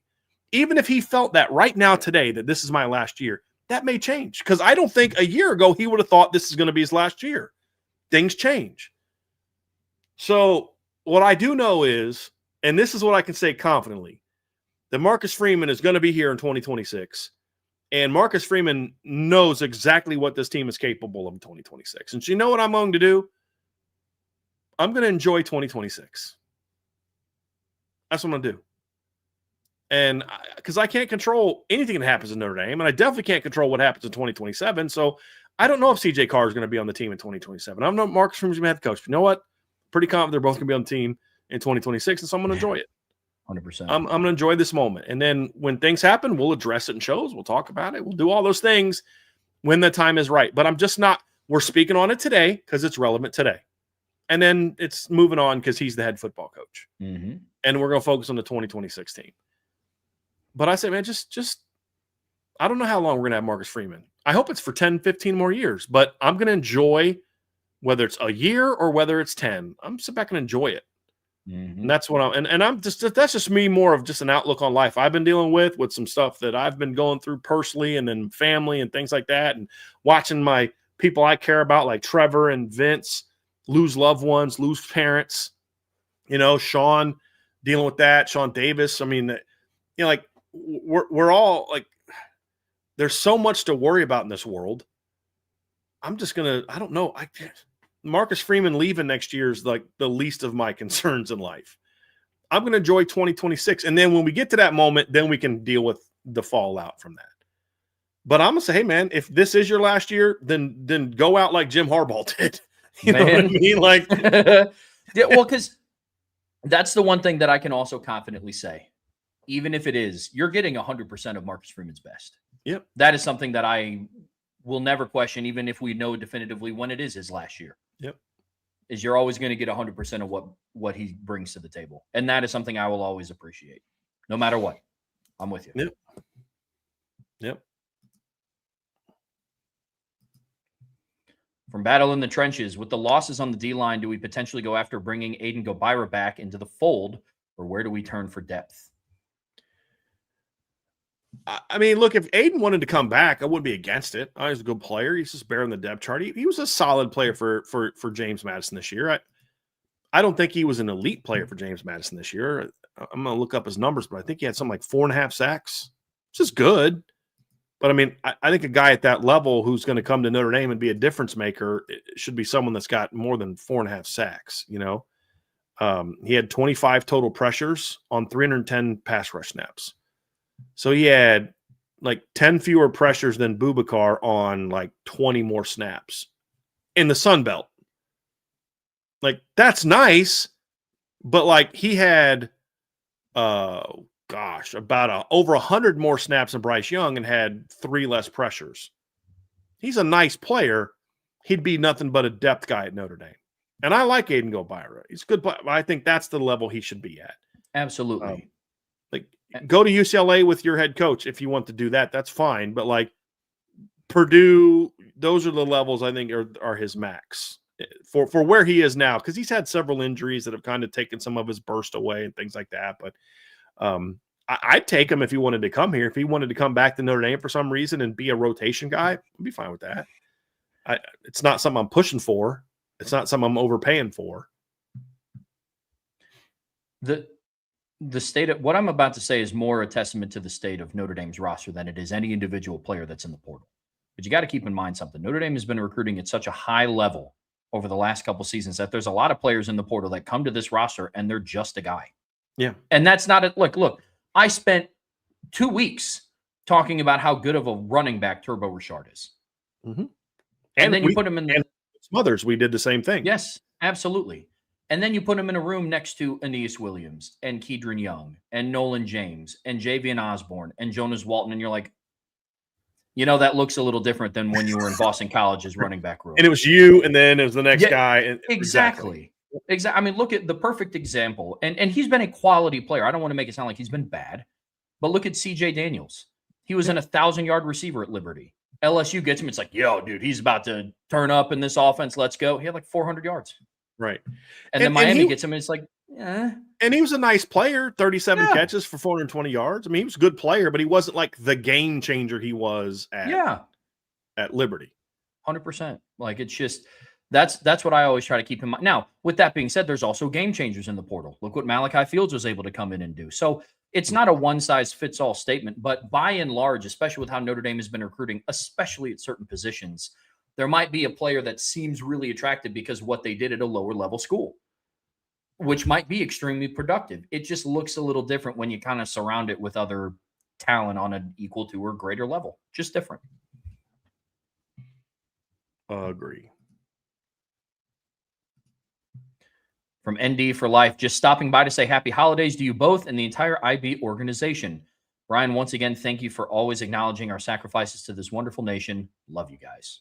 We appreciate you, man. Say it every time. Thank you so much for your service. I hope you are having a very Merry Christmas and a Happy New Year, my friend. And we appreciate that you're a part of this. Like, a lot of you tell me, like, hey, thanks for letting me be part of this. Guys, I don't let you do anything. You choose to be a part of this or not. And it's your choice. And we greatly appreciate that. And we're thankful for that, you know, and look, sometimes we battle and we disagree on stuff, but like, I'm grateful for you guys. Like, I don't know if there's anybody in the chat that I publicly like kind of push back on more than Andrew Gilmore.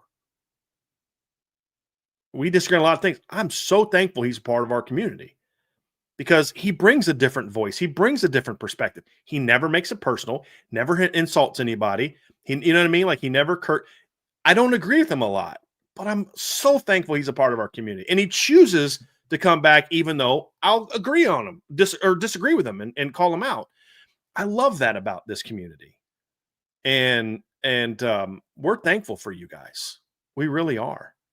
And, you know, I'm going to do things the way that I want to do things, but I do those things because I think there's a market for people who want truth. They want facts. They want reality. Some people don't, and we're not the show for them. Some people want me to just hold their hand and tell them they're pretty, and I'm not gonna. You know what I mean? Like, and everything is awesome at Notre Dame, but if I don't think that, I'm going to be truthful, and those people, I'm not for them. That's okay. So we appreciate all y'all. We really do. I love this 100%. community. Even sometimes the people that kind of like, oh God, you're driving me crazy. But I love the guy. I mean, Trev and I have conversations about certain people. And it's like, man, I love that guy. But man, he knows how to pluck my nerves, you know? Like, that's what makes it fun. That's what, I mean, look, if it wasn't that way, if everybody here was just like, Brian's right, worship Brian, this would be such a boring show all the time and such a boring chat. All I've ever asked for people is stay on the topic of what we're talking about. I've never said you have to agree with me. You have to believe everything we're doing. Just stay on the topic. And so, I mean, I appreciate you so much that you're a part of this community. And especially someone who's an active military member, you got a lot more important things to worry about than what's going on with Notre Dame football. So the fact that you value the program and then what we're doing as much as we do is something we greatly appreciate it. 100%. You know, so yeah. I appreciate you, man. And I thank you for the kind words. But as always, man, we thank you for your service because I made the choice to start a business that covers Notre Dame football. You made a choice to put your life on the line to protect our freedoms for me to do those things. And in my book, that's always going to be more valuable and more important and more heroic than anything we do when it comes to talking sports. So we appreciate you. From Pete Weber, which Notre Dame players of the Freeman era do you see possibly leaning into coaching careers post-graduation? CJ Carr, Will Pauling, Ashton Craig. Yeah. Hey, maybe Donnie Hinish. I was getting ready to say Donovan Hinish, maybe sooner rather than later. Drake Bowen, Jaden Osbury, Benjamin Morrison, definitely. Adon Schuler for sure. I could see doing, but see, the problem with a lot of these guys is they're going to be so successful in life that becoming a coach is going to be like a pay cut for some of them. You know what I mean? Like, I'd be willing to bet you that when Adon, I'll bet you be willing to bet this, Trev. When Adon Schuler's 40, I bet you for whatever he's doing in his life, I bet you that he'll be making more than he would as a college football coach. Yeah. At the Division I level. Yep. And he's going to be doing something heroic for the state of New Jersey. Guaranteed. Right. Like he's going to be doing some sort He'll be making some impact in people's lives. That's why you don't see, in my opinion, as quite as many former Notre Dame players. Now, there are some, and they make those choices, but it's a little bit different. It's harder to convince a kid like that to get into coaching because they're able to make an impact so many different ways, especially in this modern era of coaching. But that doesn't mean that guys that get into coaching aren't smart, couldn't do other things to be successful. It just means they have a passion for this particular profession. It's not a fallback for them. So that's something that I think is very unique. Yeah. I do think it'd be baller. There's some others. Yeah. I think it'd be baller if they made Donnie Hinish a GA for this upcoming season, though. That'd be pretty sweet. That would be. Yeah. That'd be pretty awesome.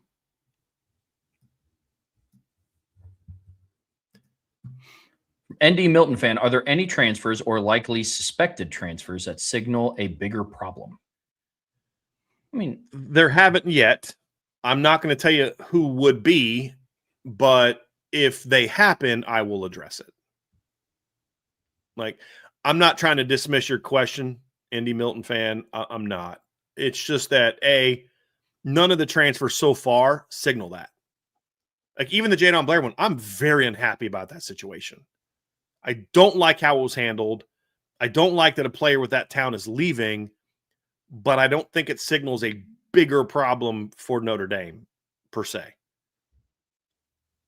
So there are some, however, that I'm curious how the next 4 or 5 days are going to go, where I think it would signal a bigger problem.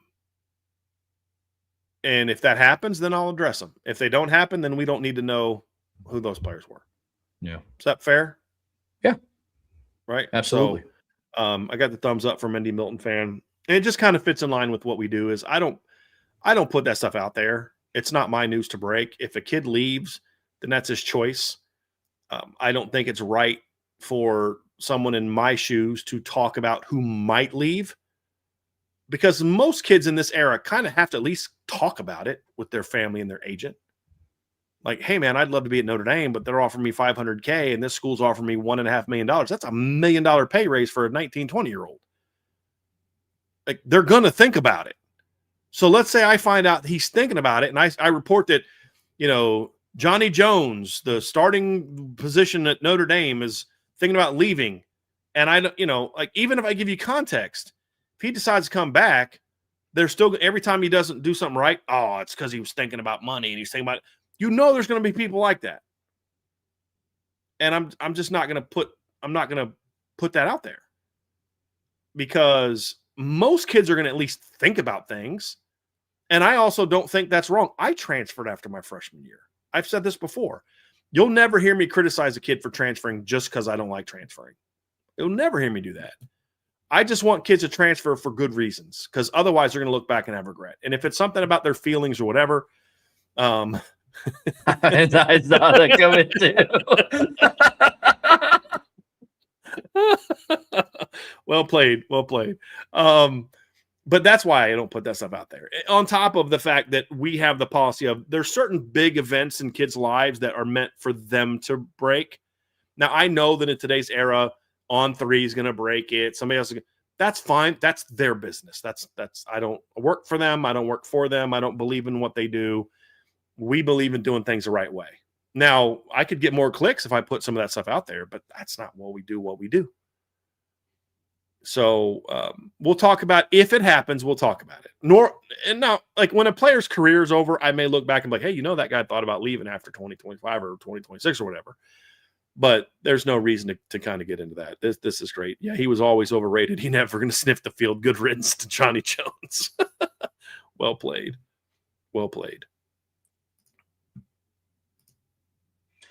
From Mr. Emil Wagner, can we say we are safe from losing Mike Mickens at this point, or is it still a legitimate possibility? I mean, I don't know that Mike Mickens is not, from what I know, is not looking to leave. Mike Mickens has career objectives that if an opportunity comes for him to pursue those career objectives, he would look at it.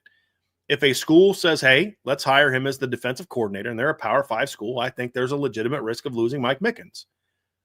That's coaching. That's the reality of it. So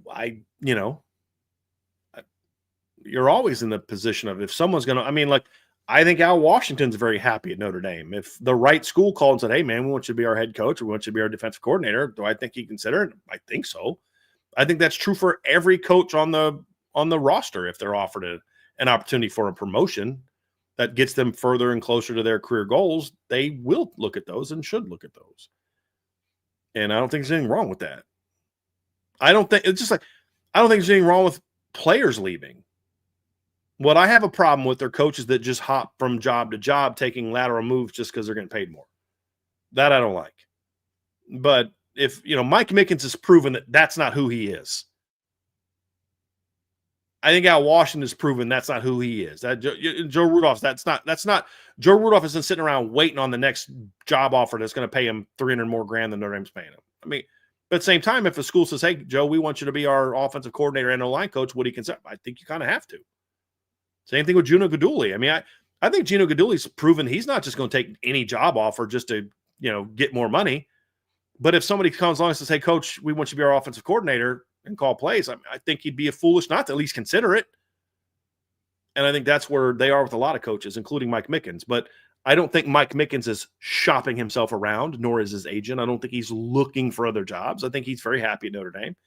But at the same time, he has career goals that I don't know if he can achieve those career goals by staying at Notre Dame for 10 years. If he's not going to get that opportunity at Notre Dame. So, again, I think that's always something you have to at least be prepared for. Agreed. For Mayan Tenzin, do we consider the possible additional portal losses to make it an excessive loss? If they lose 11 plus, we're talking basically 1 to 10 players leaving, or do you think that would be the new norm? That's pretty normal.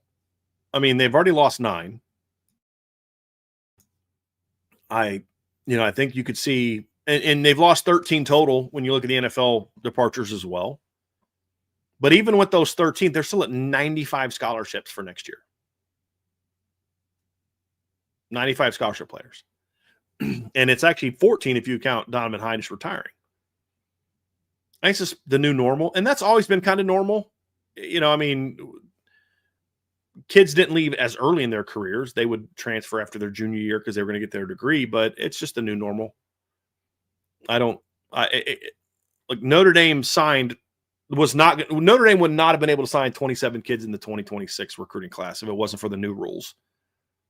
They'd still have to get 10 more kids off the roster by the time the season starts in order to get to 85. But that's, you can have more than that. You can have 105 now. So it changes the game. And part of that is to protect yourself from guys leaving.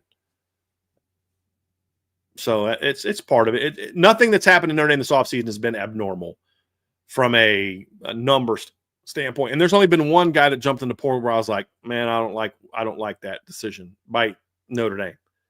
That's it. So far. We'll see if anything else happens, but so far that's where I'm at. Another one from Mr. Emil Wagner. What's your gut feeling with Keemon Spell and his recruitment? I'd love to see him in South Bend. He's a stud. I'd love to see him in South Bend too. And as I've said before, I think he's back and forth all the time. I think right now he's probably trending more towards Georgia. I think it's irrelevant because unless he decides to change his plans, which is to recruit sooner than he said he's going to recruit. His intention is to carry this process on. He made a commitment once. I think he wants to not do that again. I don't think from what I've been told, I don't think Keemon has any interest in committing to a school now and then flipping for more money. I think he wants to make a decision and stick with it. Now, is money going to be a big factor in that decision? Yeah, it's going to be a big factor in that decision. Does that mean he's not going to pick Notre Dame? As of today, no, I don't think he will. But the way his recruitment has gone, in a month from now, I could be like, yeah, I think he's going to pick Notre Dame or somebody else besides Georgia. I wouldn't get too wrapped up into the finality of that recruitment just yet. I think that one's a long way away from being over. From Michael Johnson, is Jason Onye coming back and is Armel ready to play 35 to 40 snaps a game? Well, as of today, I don't know if he's either one of those things. I know Jason Onye has filed a petition with the NCAA as of last week. They had not heard on that. I was told that they didn't expect to hear anything like that anytime soon. But I don't know when they're going to hear back from him. Hopefully they get good news back from him. The NCAA should do that. I think the thing that hurts Notre Dame is they're not as afraid of Notre Dame suing them as they are with other schools, which is why I think Notre Dame gets the shaft a little bit. Because, again, Notre Dame tries to play nice when they shouldn't. But is Armel ready today to play 35, 40 snaps? I don't know. I mean, he didn't. I think he looked pretty good in the one game he played, and that was against Navy, where he actually played in the first quarter, and I thought played pretty well, to be honest with you. But, he does that mean he's ready to play? Yeah, I don't know. I mean, I know he played 27 snaps in the last, 27 pass rush snaps in the last 4 games, and he had 4 pressures.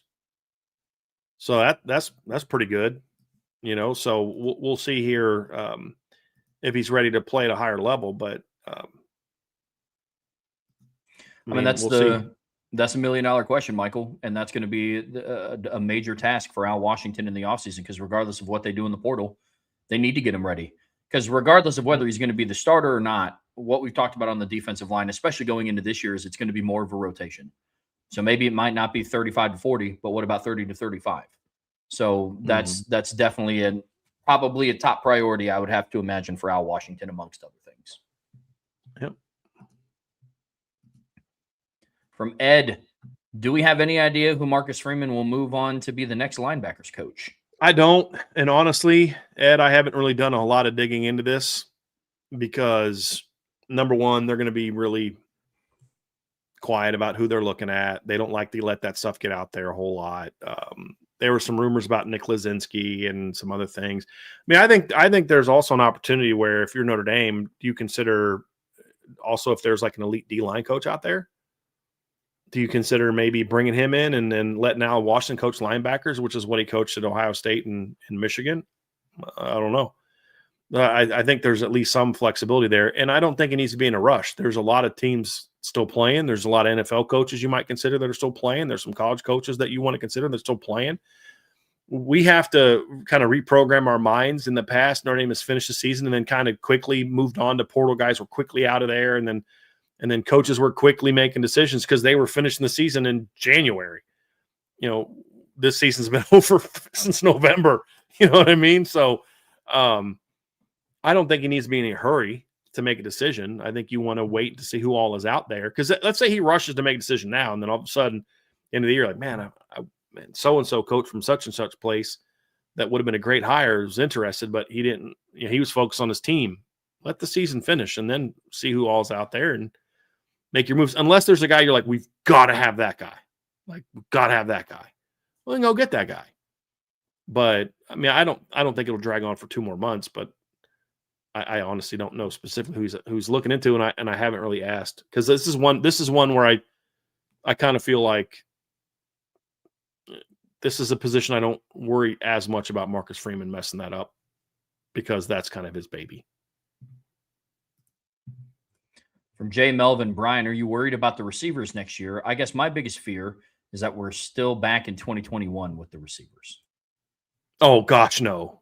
Absolutely not. I mean, look, are the receivers elite? We'll find out. Let's see what the roster is going to be like. But guys, I mean, the 2 receivers coming back are the 2 guys that balled out in the playoffs last year for Notre Dame.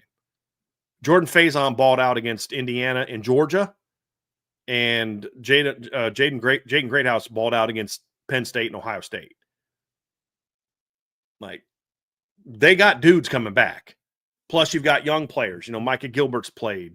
You got Cam Williams is ultra talented. You've got KK Smith. You've got Logan Saldate. You've got Elijah Burris. You've got the incoming freshman class, which is really talented. This isn't even close to 2021, because in 2021 you had some talent, but it was like if Lorenzo Styles and Deion Colsey don't pan out, you're screwed. I mean, it was kind of that thing. I don't think this is that case at all. Or it was like if Kevin Austin gets hurt in 2021, you're in big trouble. like those two kids were 2022. 2021 was more about if Kevin Austin gets hurt, you're in trouble. And when Kevin Austin didn't play well or got hurt, your pass game was in trouble. Like this isn't that at all. Like this is a talented room. Is it an elite room? No, not right now. Some guys got to step up and perform, but there's a lot of teams that would love to have two guys like Jordan Faison and Jake Greathouse coming back. A lot of teams. Like anyone not named Ohio State might be the list. You know what I mean? When you think about it, because Indiana's going to lose a couple of their guys. But I think the question is, again, are they elite or not? Am I worried about them? I guess depends on what you mean by worried. Am I worried that they can play an elite level? I'm not saying worried, but they have to prove it. Am I worried about it like 2021 worried about it? No. 2022 worried about it? No. 2023 worried about it? No. This is going to be a talented room, and I think they're going to add at least one guy in the portal. So receiver, I'm waiting to see who they add, but even if they don't add anybody, we said this in a show after the season, Trev, if Mike Brown coaches up the guys they have and like really does a great job of developing the talent he already has, I don't care if they added a portal guy or not. Now, there's some intriguing guys out there. Cam Coleman jumped in the portal today. Reed Harris from Boston College jumped in the portal today. He did. Nick Marsh isn't. I mean, there's is it KJ Duff, right? The kid from Rutgers. Yep. There's some intriguing players out there that I'd look at, but if they don't get anybody, I'm okay. Let's roll. Mike Brown, go earn your money. Go do what I think you're capable of doing, and go earn your money, because there's some talent. There's a lot of teams who would love to have Cam Williams jump in the portal and say, we'll coach that kid up with our receiver coach and that talent. We'll coach that kid up. So go earn your money. I think he's capable of it. Yeah, no, absolutely. I mean, big picture, am I worried? No, definitely not 2021 worried. Am I worried about the talent? No. Am I worried about the development? Kind of. Yeah, I'd be lying if I said that I had zero concerns whatsoever about if they're going to get developed. But I have no worries about the talent or if it's going to be 2021. Because you got the pieces, but now you have to coach them up to play at this level. And for guys like Cam Williams and Micah Gilbert and Logan Saldate and somebody like Elijah Burris going into his second year, it's time. It's absolutely time. So 2021 worried, no, but I am definitely keeping my eye on this room for sure. That's where I'm at with the receivers. K. Grant with a super chat. Check your email, Brian, when you have time. And I actually did that while I was waiting on you. So I will respond to that. Thank you very, very much. And that is amazing news, buddy.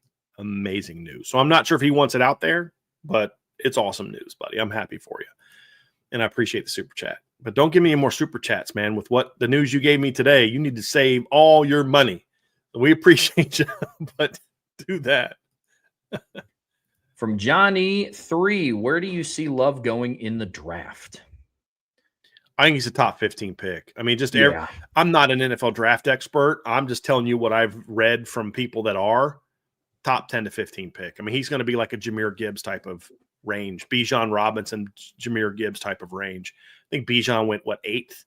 Yeah. I think Jahmyr was like 11th. I think he's like kind of around there because he can bring so much more to the table than just running the football. Yep. He brings a lot more to the table. Yeah. And I think that's what makes him so intriguing. 100%. I mean, he's fitting that new mold of that new age running back now that's hitting the league. So I think he'll definitely be top 15. I would be beyond shocked if he didn't go somewhere in the top 15, but I don't know if he's going to crack like top 8. That's tough. Mm-hmm. Right. That would be very difficult.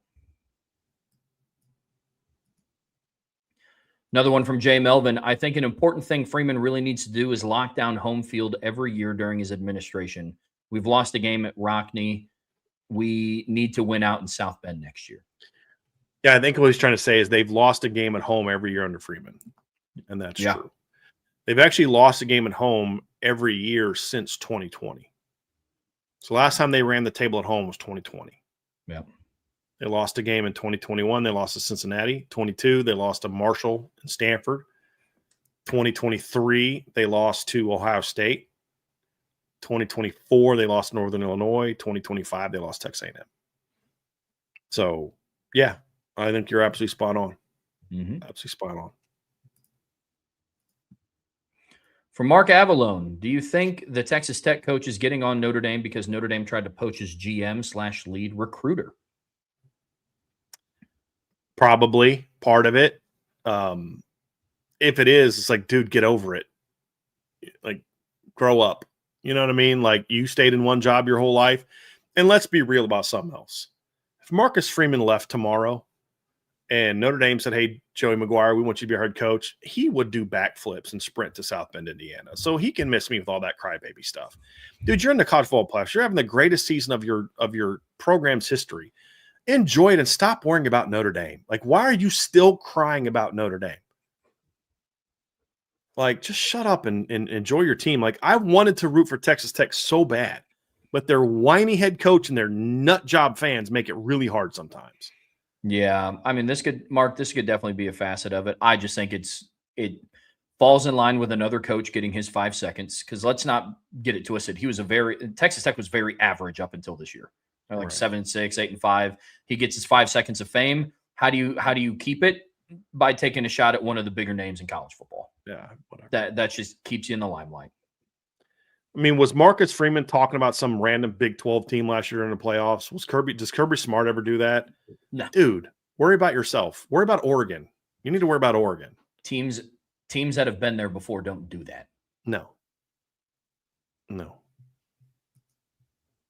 Super chat from Jersey Bear. Appreciate you. I'm happy we are playing BYU now. I live only 2.5 hours from Provo. I don't even need to hop on a plane to see my Irish. That's awesome. That's great, man. Yeah, I don't know when the game's going to be, but, you never know. We may plan something for the night before, because, it's a trip I've never been to before, so it'll be pretty fun. So, yeah, I'm happy they're playing BYU as well. Mm-hmm. Another one from Michael Johnson. Where would be a good landing spot for Kenny and Jabron Payne? I don't know. With Kenny, it's really about find the right fit. What is the right fit? And find a place where you're gonna be the guy. Don't find a place where, like, let's say Tennessee wanted him because they didn't love their options in the portal. I don't know that that's a job I would want to take, because, yeah, it may work out next year, but they're going to be back in the portal trying to out-recruit you the next year. Like, that's just the reality of it. Do you look at a Wisconsin? There's been rumblings about Wisconsin. Do you look at a place like that? Do you look at Iowa? You know what I mean? Like, I'd be very interested to see how Kenny Minchie could do with that team around him at Iowa. I don't know that that's what he's going to look at. I think because the thing about Kenny is, yeah, Kenny's athletic, but Kenny's a drop back passer, and I want him to go to a place where he can throw the football. I don't know that I want him in a system where he's going to throw it as much as Steve did, because I don't know if I want any quarterback throwing the ball that much. I just like a little bit more balance, but I think places like that, I don't, Vandy's not an option because they're going to have Jared Curtis. I know that's been one that people have talked about. If Pavia is not their quarterback next year, they're going to hand it over to Jared Curtis as quickly as possible, and should hand it over to Jared Curtis as quickly as possible. So, that's just some jobs I would consider looking at. I'd have to think more through, like, who is looking for quarterbacks. There's some teams that have lost quarterbacks that are going to need guys. That's kind of part of it too, is that. But I also wouldn't be, if I was Kenny, I wouldn't completely shut down, like the American either. Like there's some potentially good options there. I just think too many of these kids get locked into, I got to go P5. I'm like, why? Go somewhere at the G5 level, get a nice chunk of change, be a 2-year starter, put up big numbers, and then get your chance to go to the National Football League. There's been plenty of G5 quarterbacks go in the first round of the NFL draft over the years. You know what I mean? So I would hope that Kenny's agent would be open to more than just other Power 4 schools, because we've seen a lot of kids go places and kind of get screwed over.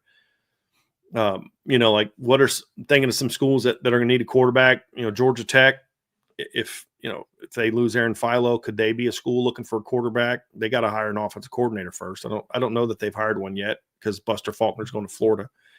Is Virginia a potential option? They're losing Chandler Morris. I'd consider that both ways. That'd be an interesting one. Louisville with Jeff Brom. Bro, you're not far from home, and that's a quarterback guru, and you're a lot better than Miller Moss. Like if I was advising Kenny, that's if Louisville was interested in Kenny Minchie, and if Kenny was my client, I would be like heading to Louisville to negotiate that one. Like, because that's that guy made turned Aiden O'Connell into an NFL quarterback. What's he going to do with 2 years of Kenny Minchie? And I think for a program like that, and I don't know who Louisville's looking at, there should be some intrigue there, because you're not just getting him for 1 year. You're getting him for 2. Actually, you're getting him for 2. Yeah, you're getting him for 2 years. So it's not a one and done. You're going to get this kid for 2 years. I think that would make it intriguing as well. So that's the kind of level I'm looking at. I don't really have a list for where I want him to go. I'm kind of just fall in line with Brian of I hope he goes somewhere where he can be the guy and be the bona fide starter from the second he steps foot on campus. Yeah. I kind of just have a list of schools that I don't want him to go to. Yeah. Like, honestly. Well, yeah, and don't go to schools that really like to run the quarterback a lot, because I don't think that I think Kenny's kind of convinced himself he can do that, but I want Kenny to go somewhere he can draw back and throw the football. Yeah, absolutely. Louisville would be a fun option for him. I don't want to see him go to Iowa. I'd be so sad. That's where quarterbacks go to die. I know. But you're like, is he finally going to be the guy that, on paper, he should be. Yeah. It should be. Should be. There we go. Super chat from K Grant. I don't mind. We are having twin girls, new IB family members coming April of 2026. Yeah, I didn't know if that's what I figured you emailed me, so I didn't know if that meant you wanted to be between us. So I'm glad you put it out there. But congrats, dude. Very, very much happy for you and your wife. I had a chance to meet Carrie and his wife. I think it was at a tailgate last year. Awesome people, great people. So we appreciate both of y'all very much. But congratulations, my dude. Absolutely congratulations. So happy for you guys. And actually, before you read that, but here's a Skip Indy 93 is going to give the advice, and Vince will give this advice as well. As a dad of twins, I can safely say, brace yourself.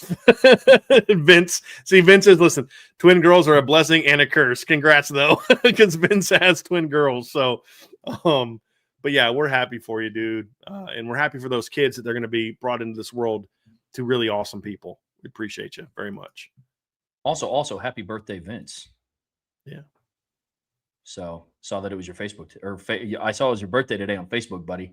So happy birthday, Mr. Vince. Super chat from Raymond Hartman.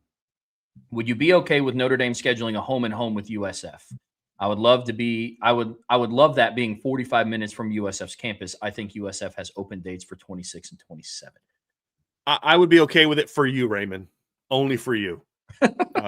If you moved to Idaho, I'd say, no, I don't want them to schedule that game. I just don't know that there's a lot in it for Notre Dame to play a team like USF. If you lose, the world is ending. If you win, nobody cares.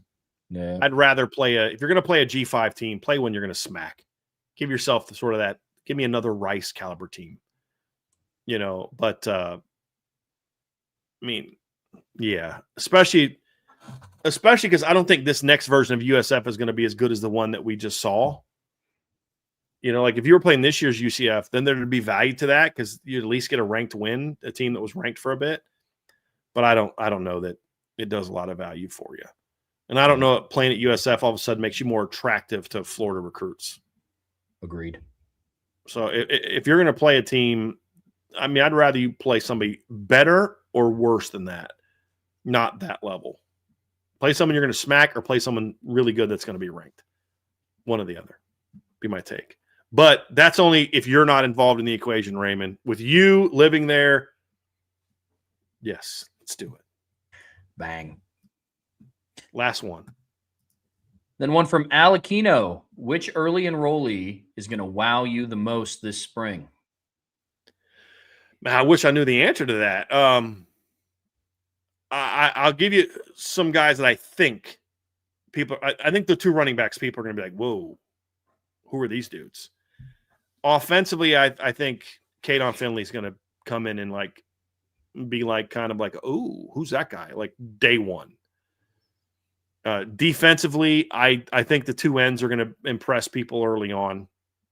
And I think Kari Adams and Joey O'Brien are going to really be okay. I think these guys can help out right away. And Joey gets a lot of the love, but I think the freshman DB that I think might make the earliest splash might be even either Kari Adams or Aiden Pouncey, because Joey's got to get in the weight room in the cafeteria a little bit, put on a little bit of weight. Yeah, just a little. He's a heck of a player. Those are some guys that if Ian Premer was an early enrollee, I'd have him on there too. But I think Preston Frizzell might turn some heads. I do. I'm going with my sleeper guy. I'm going with Devin Fitzgerald. I talked about him on National Signing Day, and I think what we saw his senior season, those genetics were starting to kick in a little bit, and I think we might see a little bit more of that in the spring. I really do. So I'm going with Devin Fitzgerald. Yep. And just a reminder, Ian Premer's not an early enrollee, so he won't be here in the spring. He'll be playing basketball, I think baseball, when he plays both of those sports. But yeah, I mean, there's some freshmen coming in that are going to be like, "Ooh, boy!" I could see one of the big boys at guard, like Merrill or Nichols or Sully. Like, I could see one of them coming in and be like, "Dude, this guy might crack the 2 deep." Like this guy, I could see one of them. Whoever has the best winner of that 3 could maybe be in there as well. Yeah, but I mean, you could talk Bubba Frazier. You could talk, Noah Grubbs. You could talk. I mean, Jacoby Clapper was just named a Maxwell All-American this year. Him and Joey O'Brien were named that high school All-Americans. So I mentioned already. I think did I already mention Bubba Frazier? I'm always, he's one. So I mean, there's a lot of options. It's going to be. Oh, and I didn't even mention the 2 D tackles we mentioned earlier, Tiki Hola and Elijah Colton. But yeah, it's going to be a fun spring, real fun spring. So. Here, this is actually a fun one. Let's end on this one. From Beezer 12, Washing Beard, who's your what could have been if they chose Notre Dame recruit? Mine is Peyton Manning, huge Manning fan. I mean, he was never going to pick Notre Dame. I'll give you 2 guys that wanted to come to Notre Dame, and they would have played together: Allen Iverson and Randy Moss. There was talk, even back then, that Allen Iverson wanted to play football in college before he got in all the trouble he got into in Hampton. That he wanted to come to Notre Dame and play football and basketball. He loved Notre Dame because Notre Dame was the it team back. It was either Notre Dame or Miami back then. Whether he would have been an option quarterback or he would have played DB or receiver, I don't know. But I'd have loved seeing him because he could throw the ball a mile. I mean, he had a cannon for an arm. He wasn't very big, but he had a cannon for an arm. He's an elite athlete. But Randy Moss signed with Notre Dame. Like, he didn't decommit when he got he got let out of his letter of intent. He signed with Notre Dame. Ron Paulus's career would have looked very different if Randy Moss would have signed with Notre Dame in I think it was 1994. Because Randy Moss also, let me just go look real quick. I'm pretty sure of this. Give me 1 second to look this up. I think Randy Moss would have been part of the 1994. So 97, 96. Yeah, I think he would have been a freshman in 1994, I believe. And he would have played 3 years with Derek Mays, who was also nasty. Like, I'm telling you, Ron Paulus's career would have looked very different if he would have got Randy Moss to throw to. Mine's a little bit, actually not even a little bit more recent. Mine's like currently still playing in college football. I imagine if Carnell Tate was a part of this past year's offense, that'd have been fun. You know who else wanted to come to Notre Dame, but they didn't take him because they didn't have room for him? Javon Curse. I think I've said this on the show before. No kidding. Javon Curse wanted to come to Notre Dame, and I forget who the recruiting coordinator was. I think it might have been Vinny Serrato. It might have been, or maybe it was after Vinny. But they didn't. They said they didn't have room for him on the defensive line. They took an offensive lineman instead. Imagine that. Luke Kuechly's another one. I've brought that one up before. Luke Kuechly, excuse me. He wanted to come to Notre Dame. But John Tenuta said he doesn't run well enough, and he took Dan Fox instead. Facts.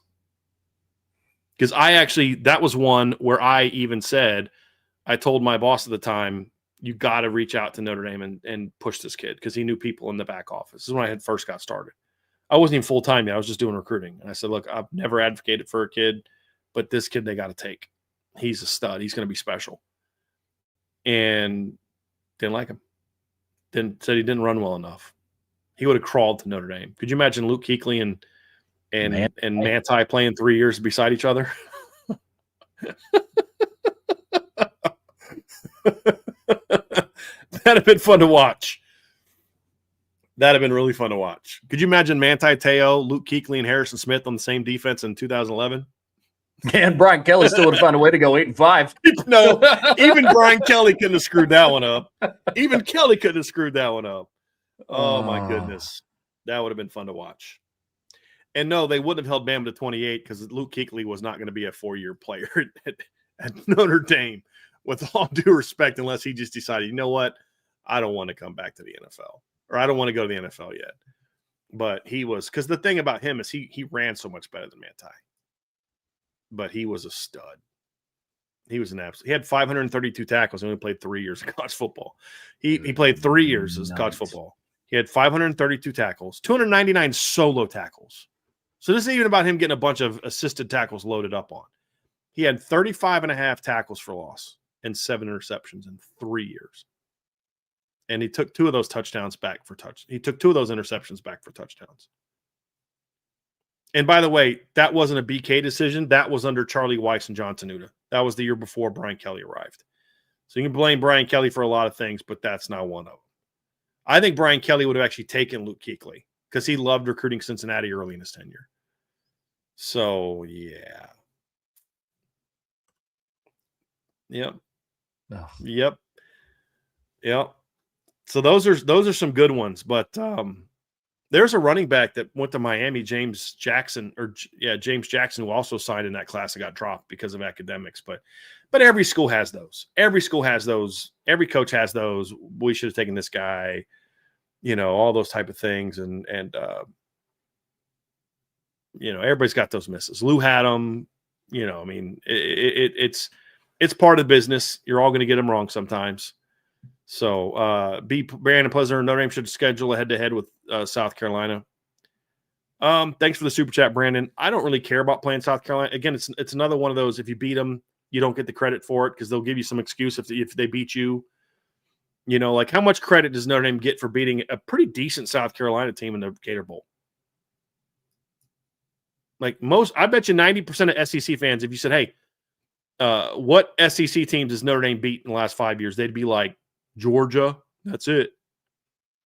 They'd have no recollection of them beating South Carolina in the Gator Bowl. Well, no recollection of them beating Texas A&M last year. Like, that's just kind of how it is. Well, because, Brian, bowl games don't matter like that down in the SEC, right. Remember? Right. Only when they win. Correct. Only when they win. Yeah, ridiculous. Anyway, Brandon says, I just want it as a middle finger to Southern Cal. So many real USC puns in there. That is a fact. I didn't even think about it that way. That's a good point. That's a really good point. That would have been fun. Well, at least we get to play the real USC now. I would say that a lot. Good point. All right. Well, Trev, that'll do it, man. I'll do it for a show today. Folks, thank you guys for being a part of today's show here on the Irish Breakdown podcast. Hop on over to IB Nation Sports Beat. They go live in a little less than a half an hour to continue talks about Marcus Freeman's contract extension. Brian and I are going to be back tomorrow. We're going to be previewing some of the playoff games that are happening later this week.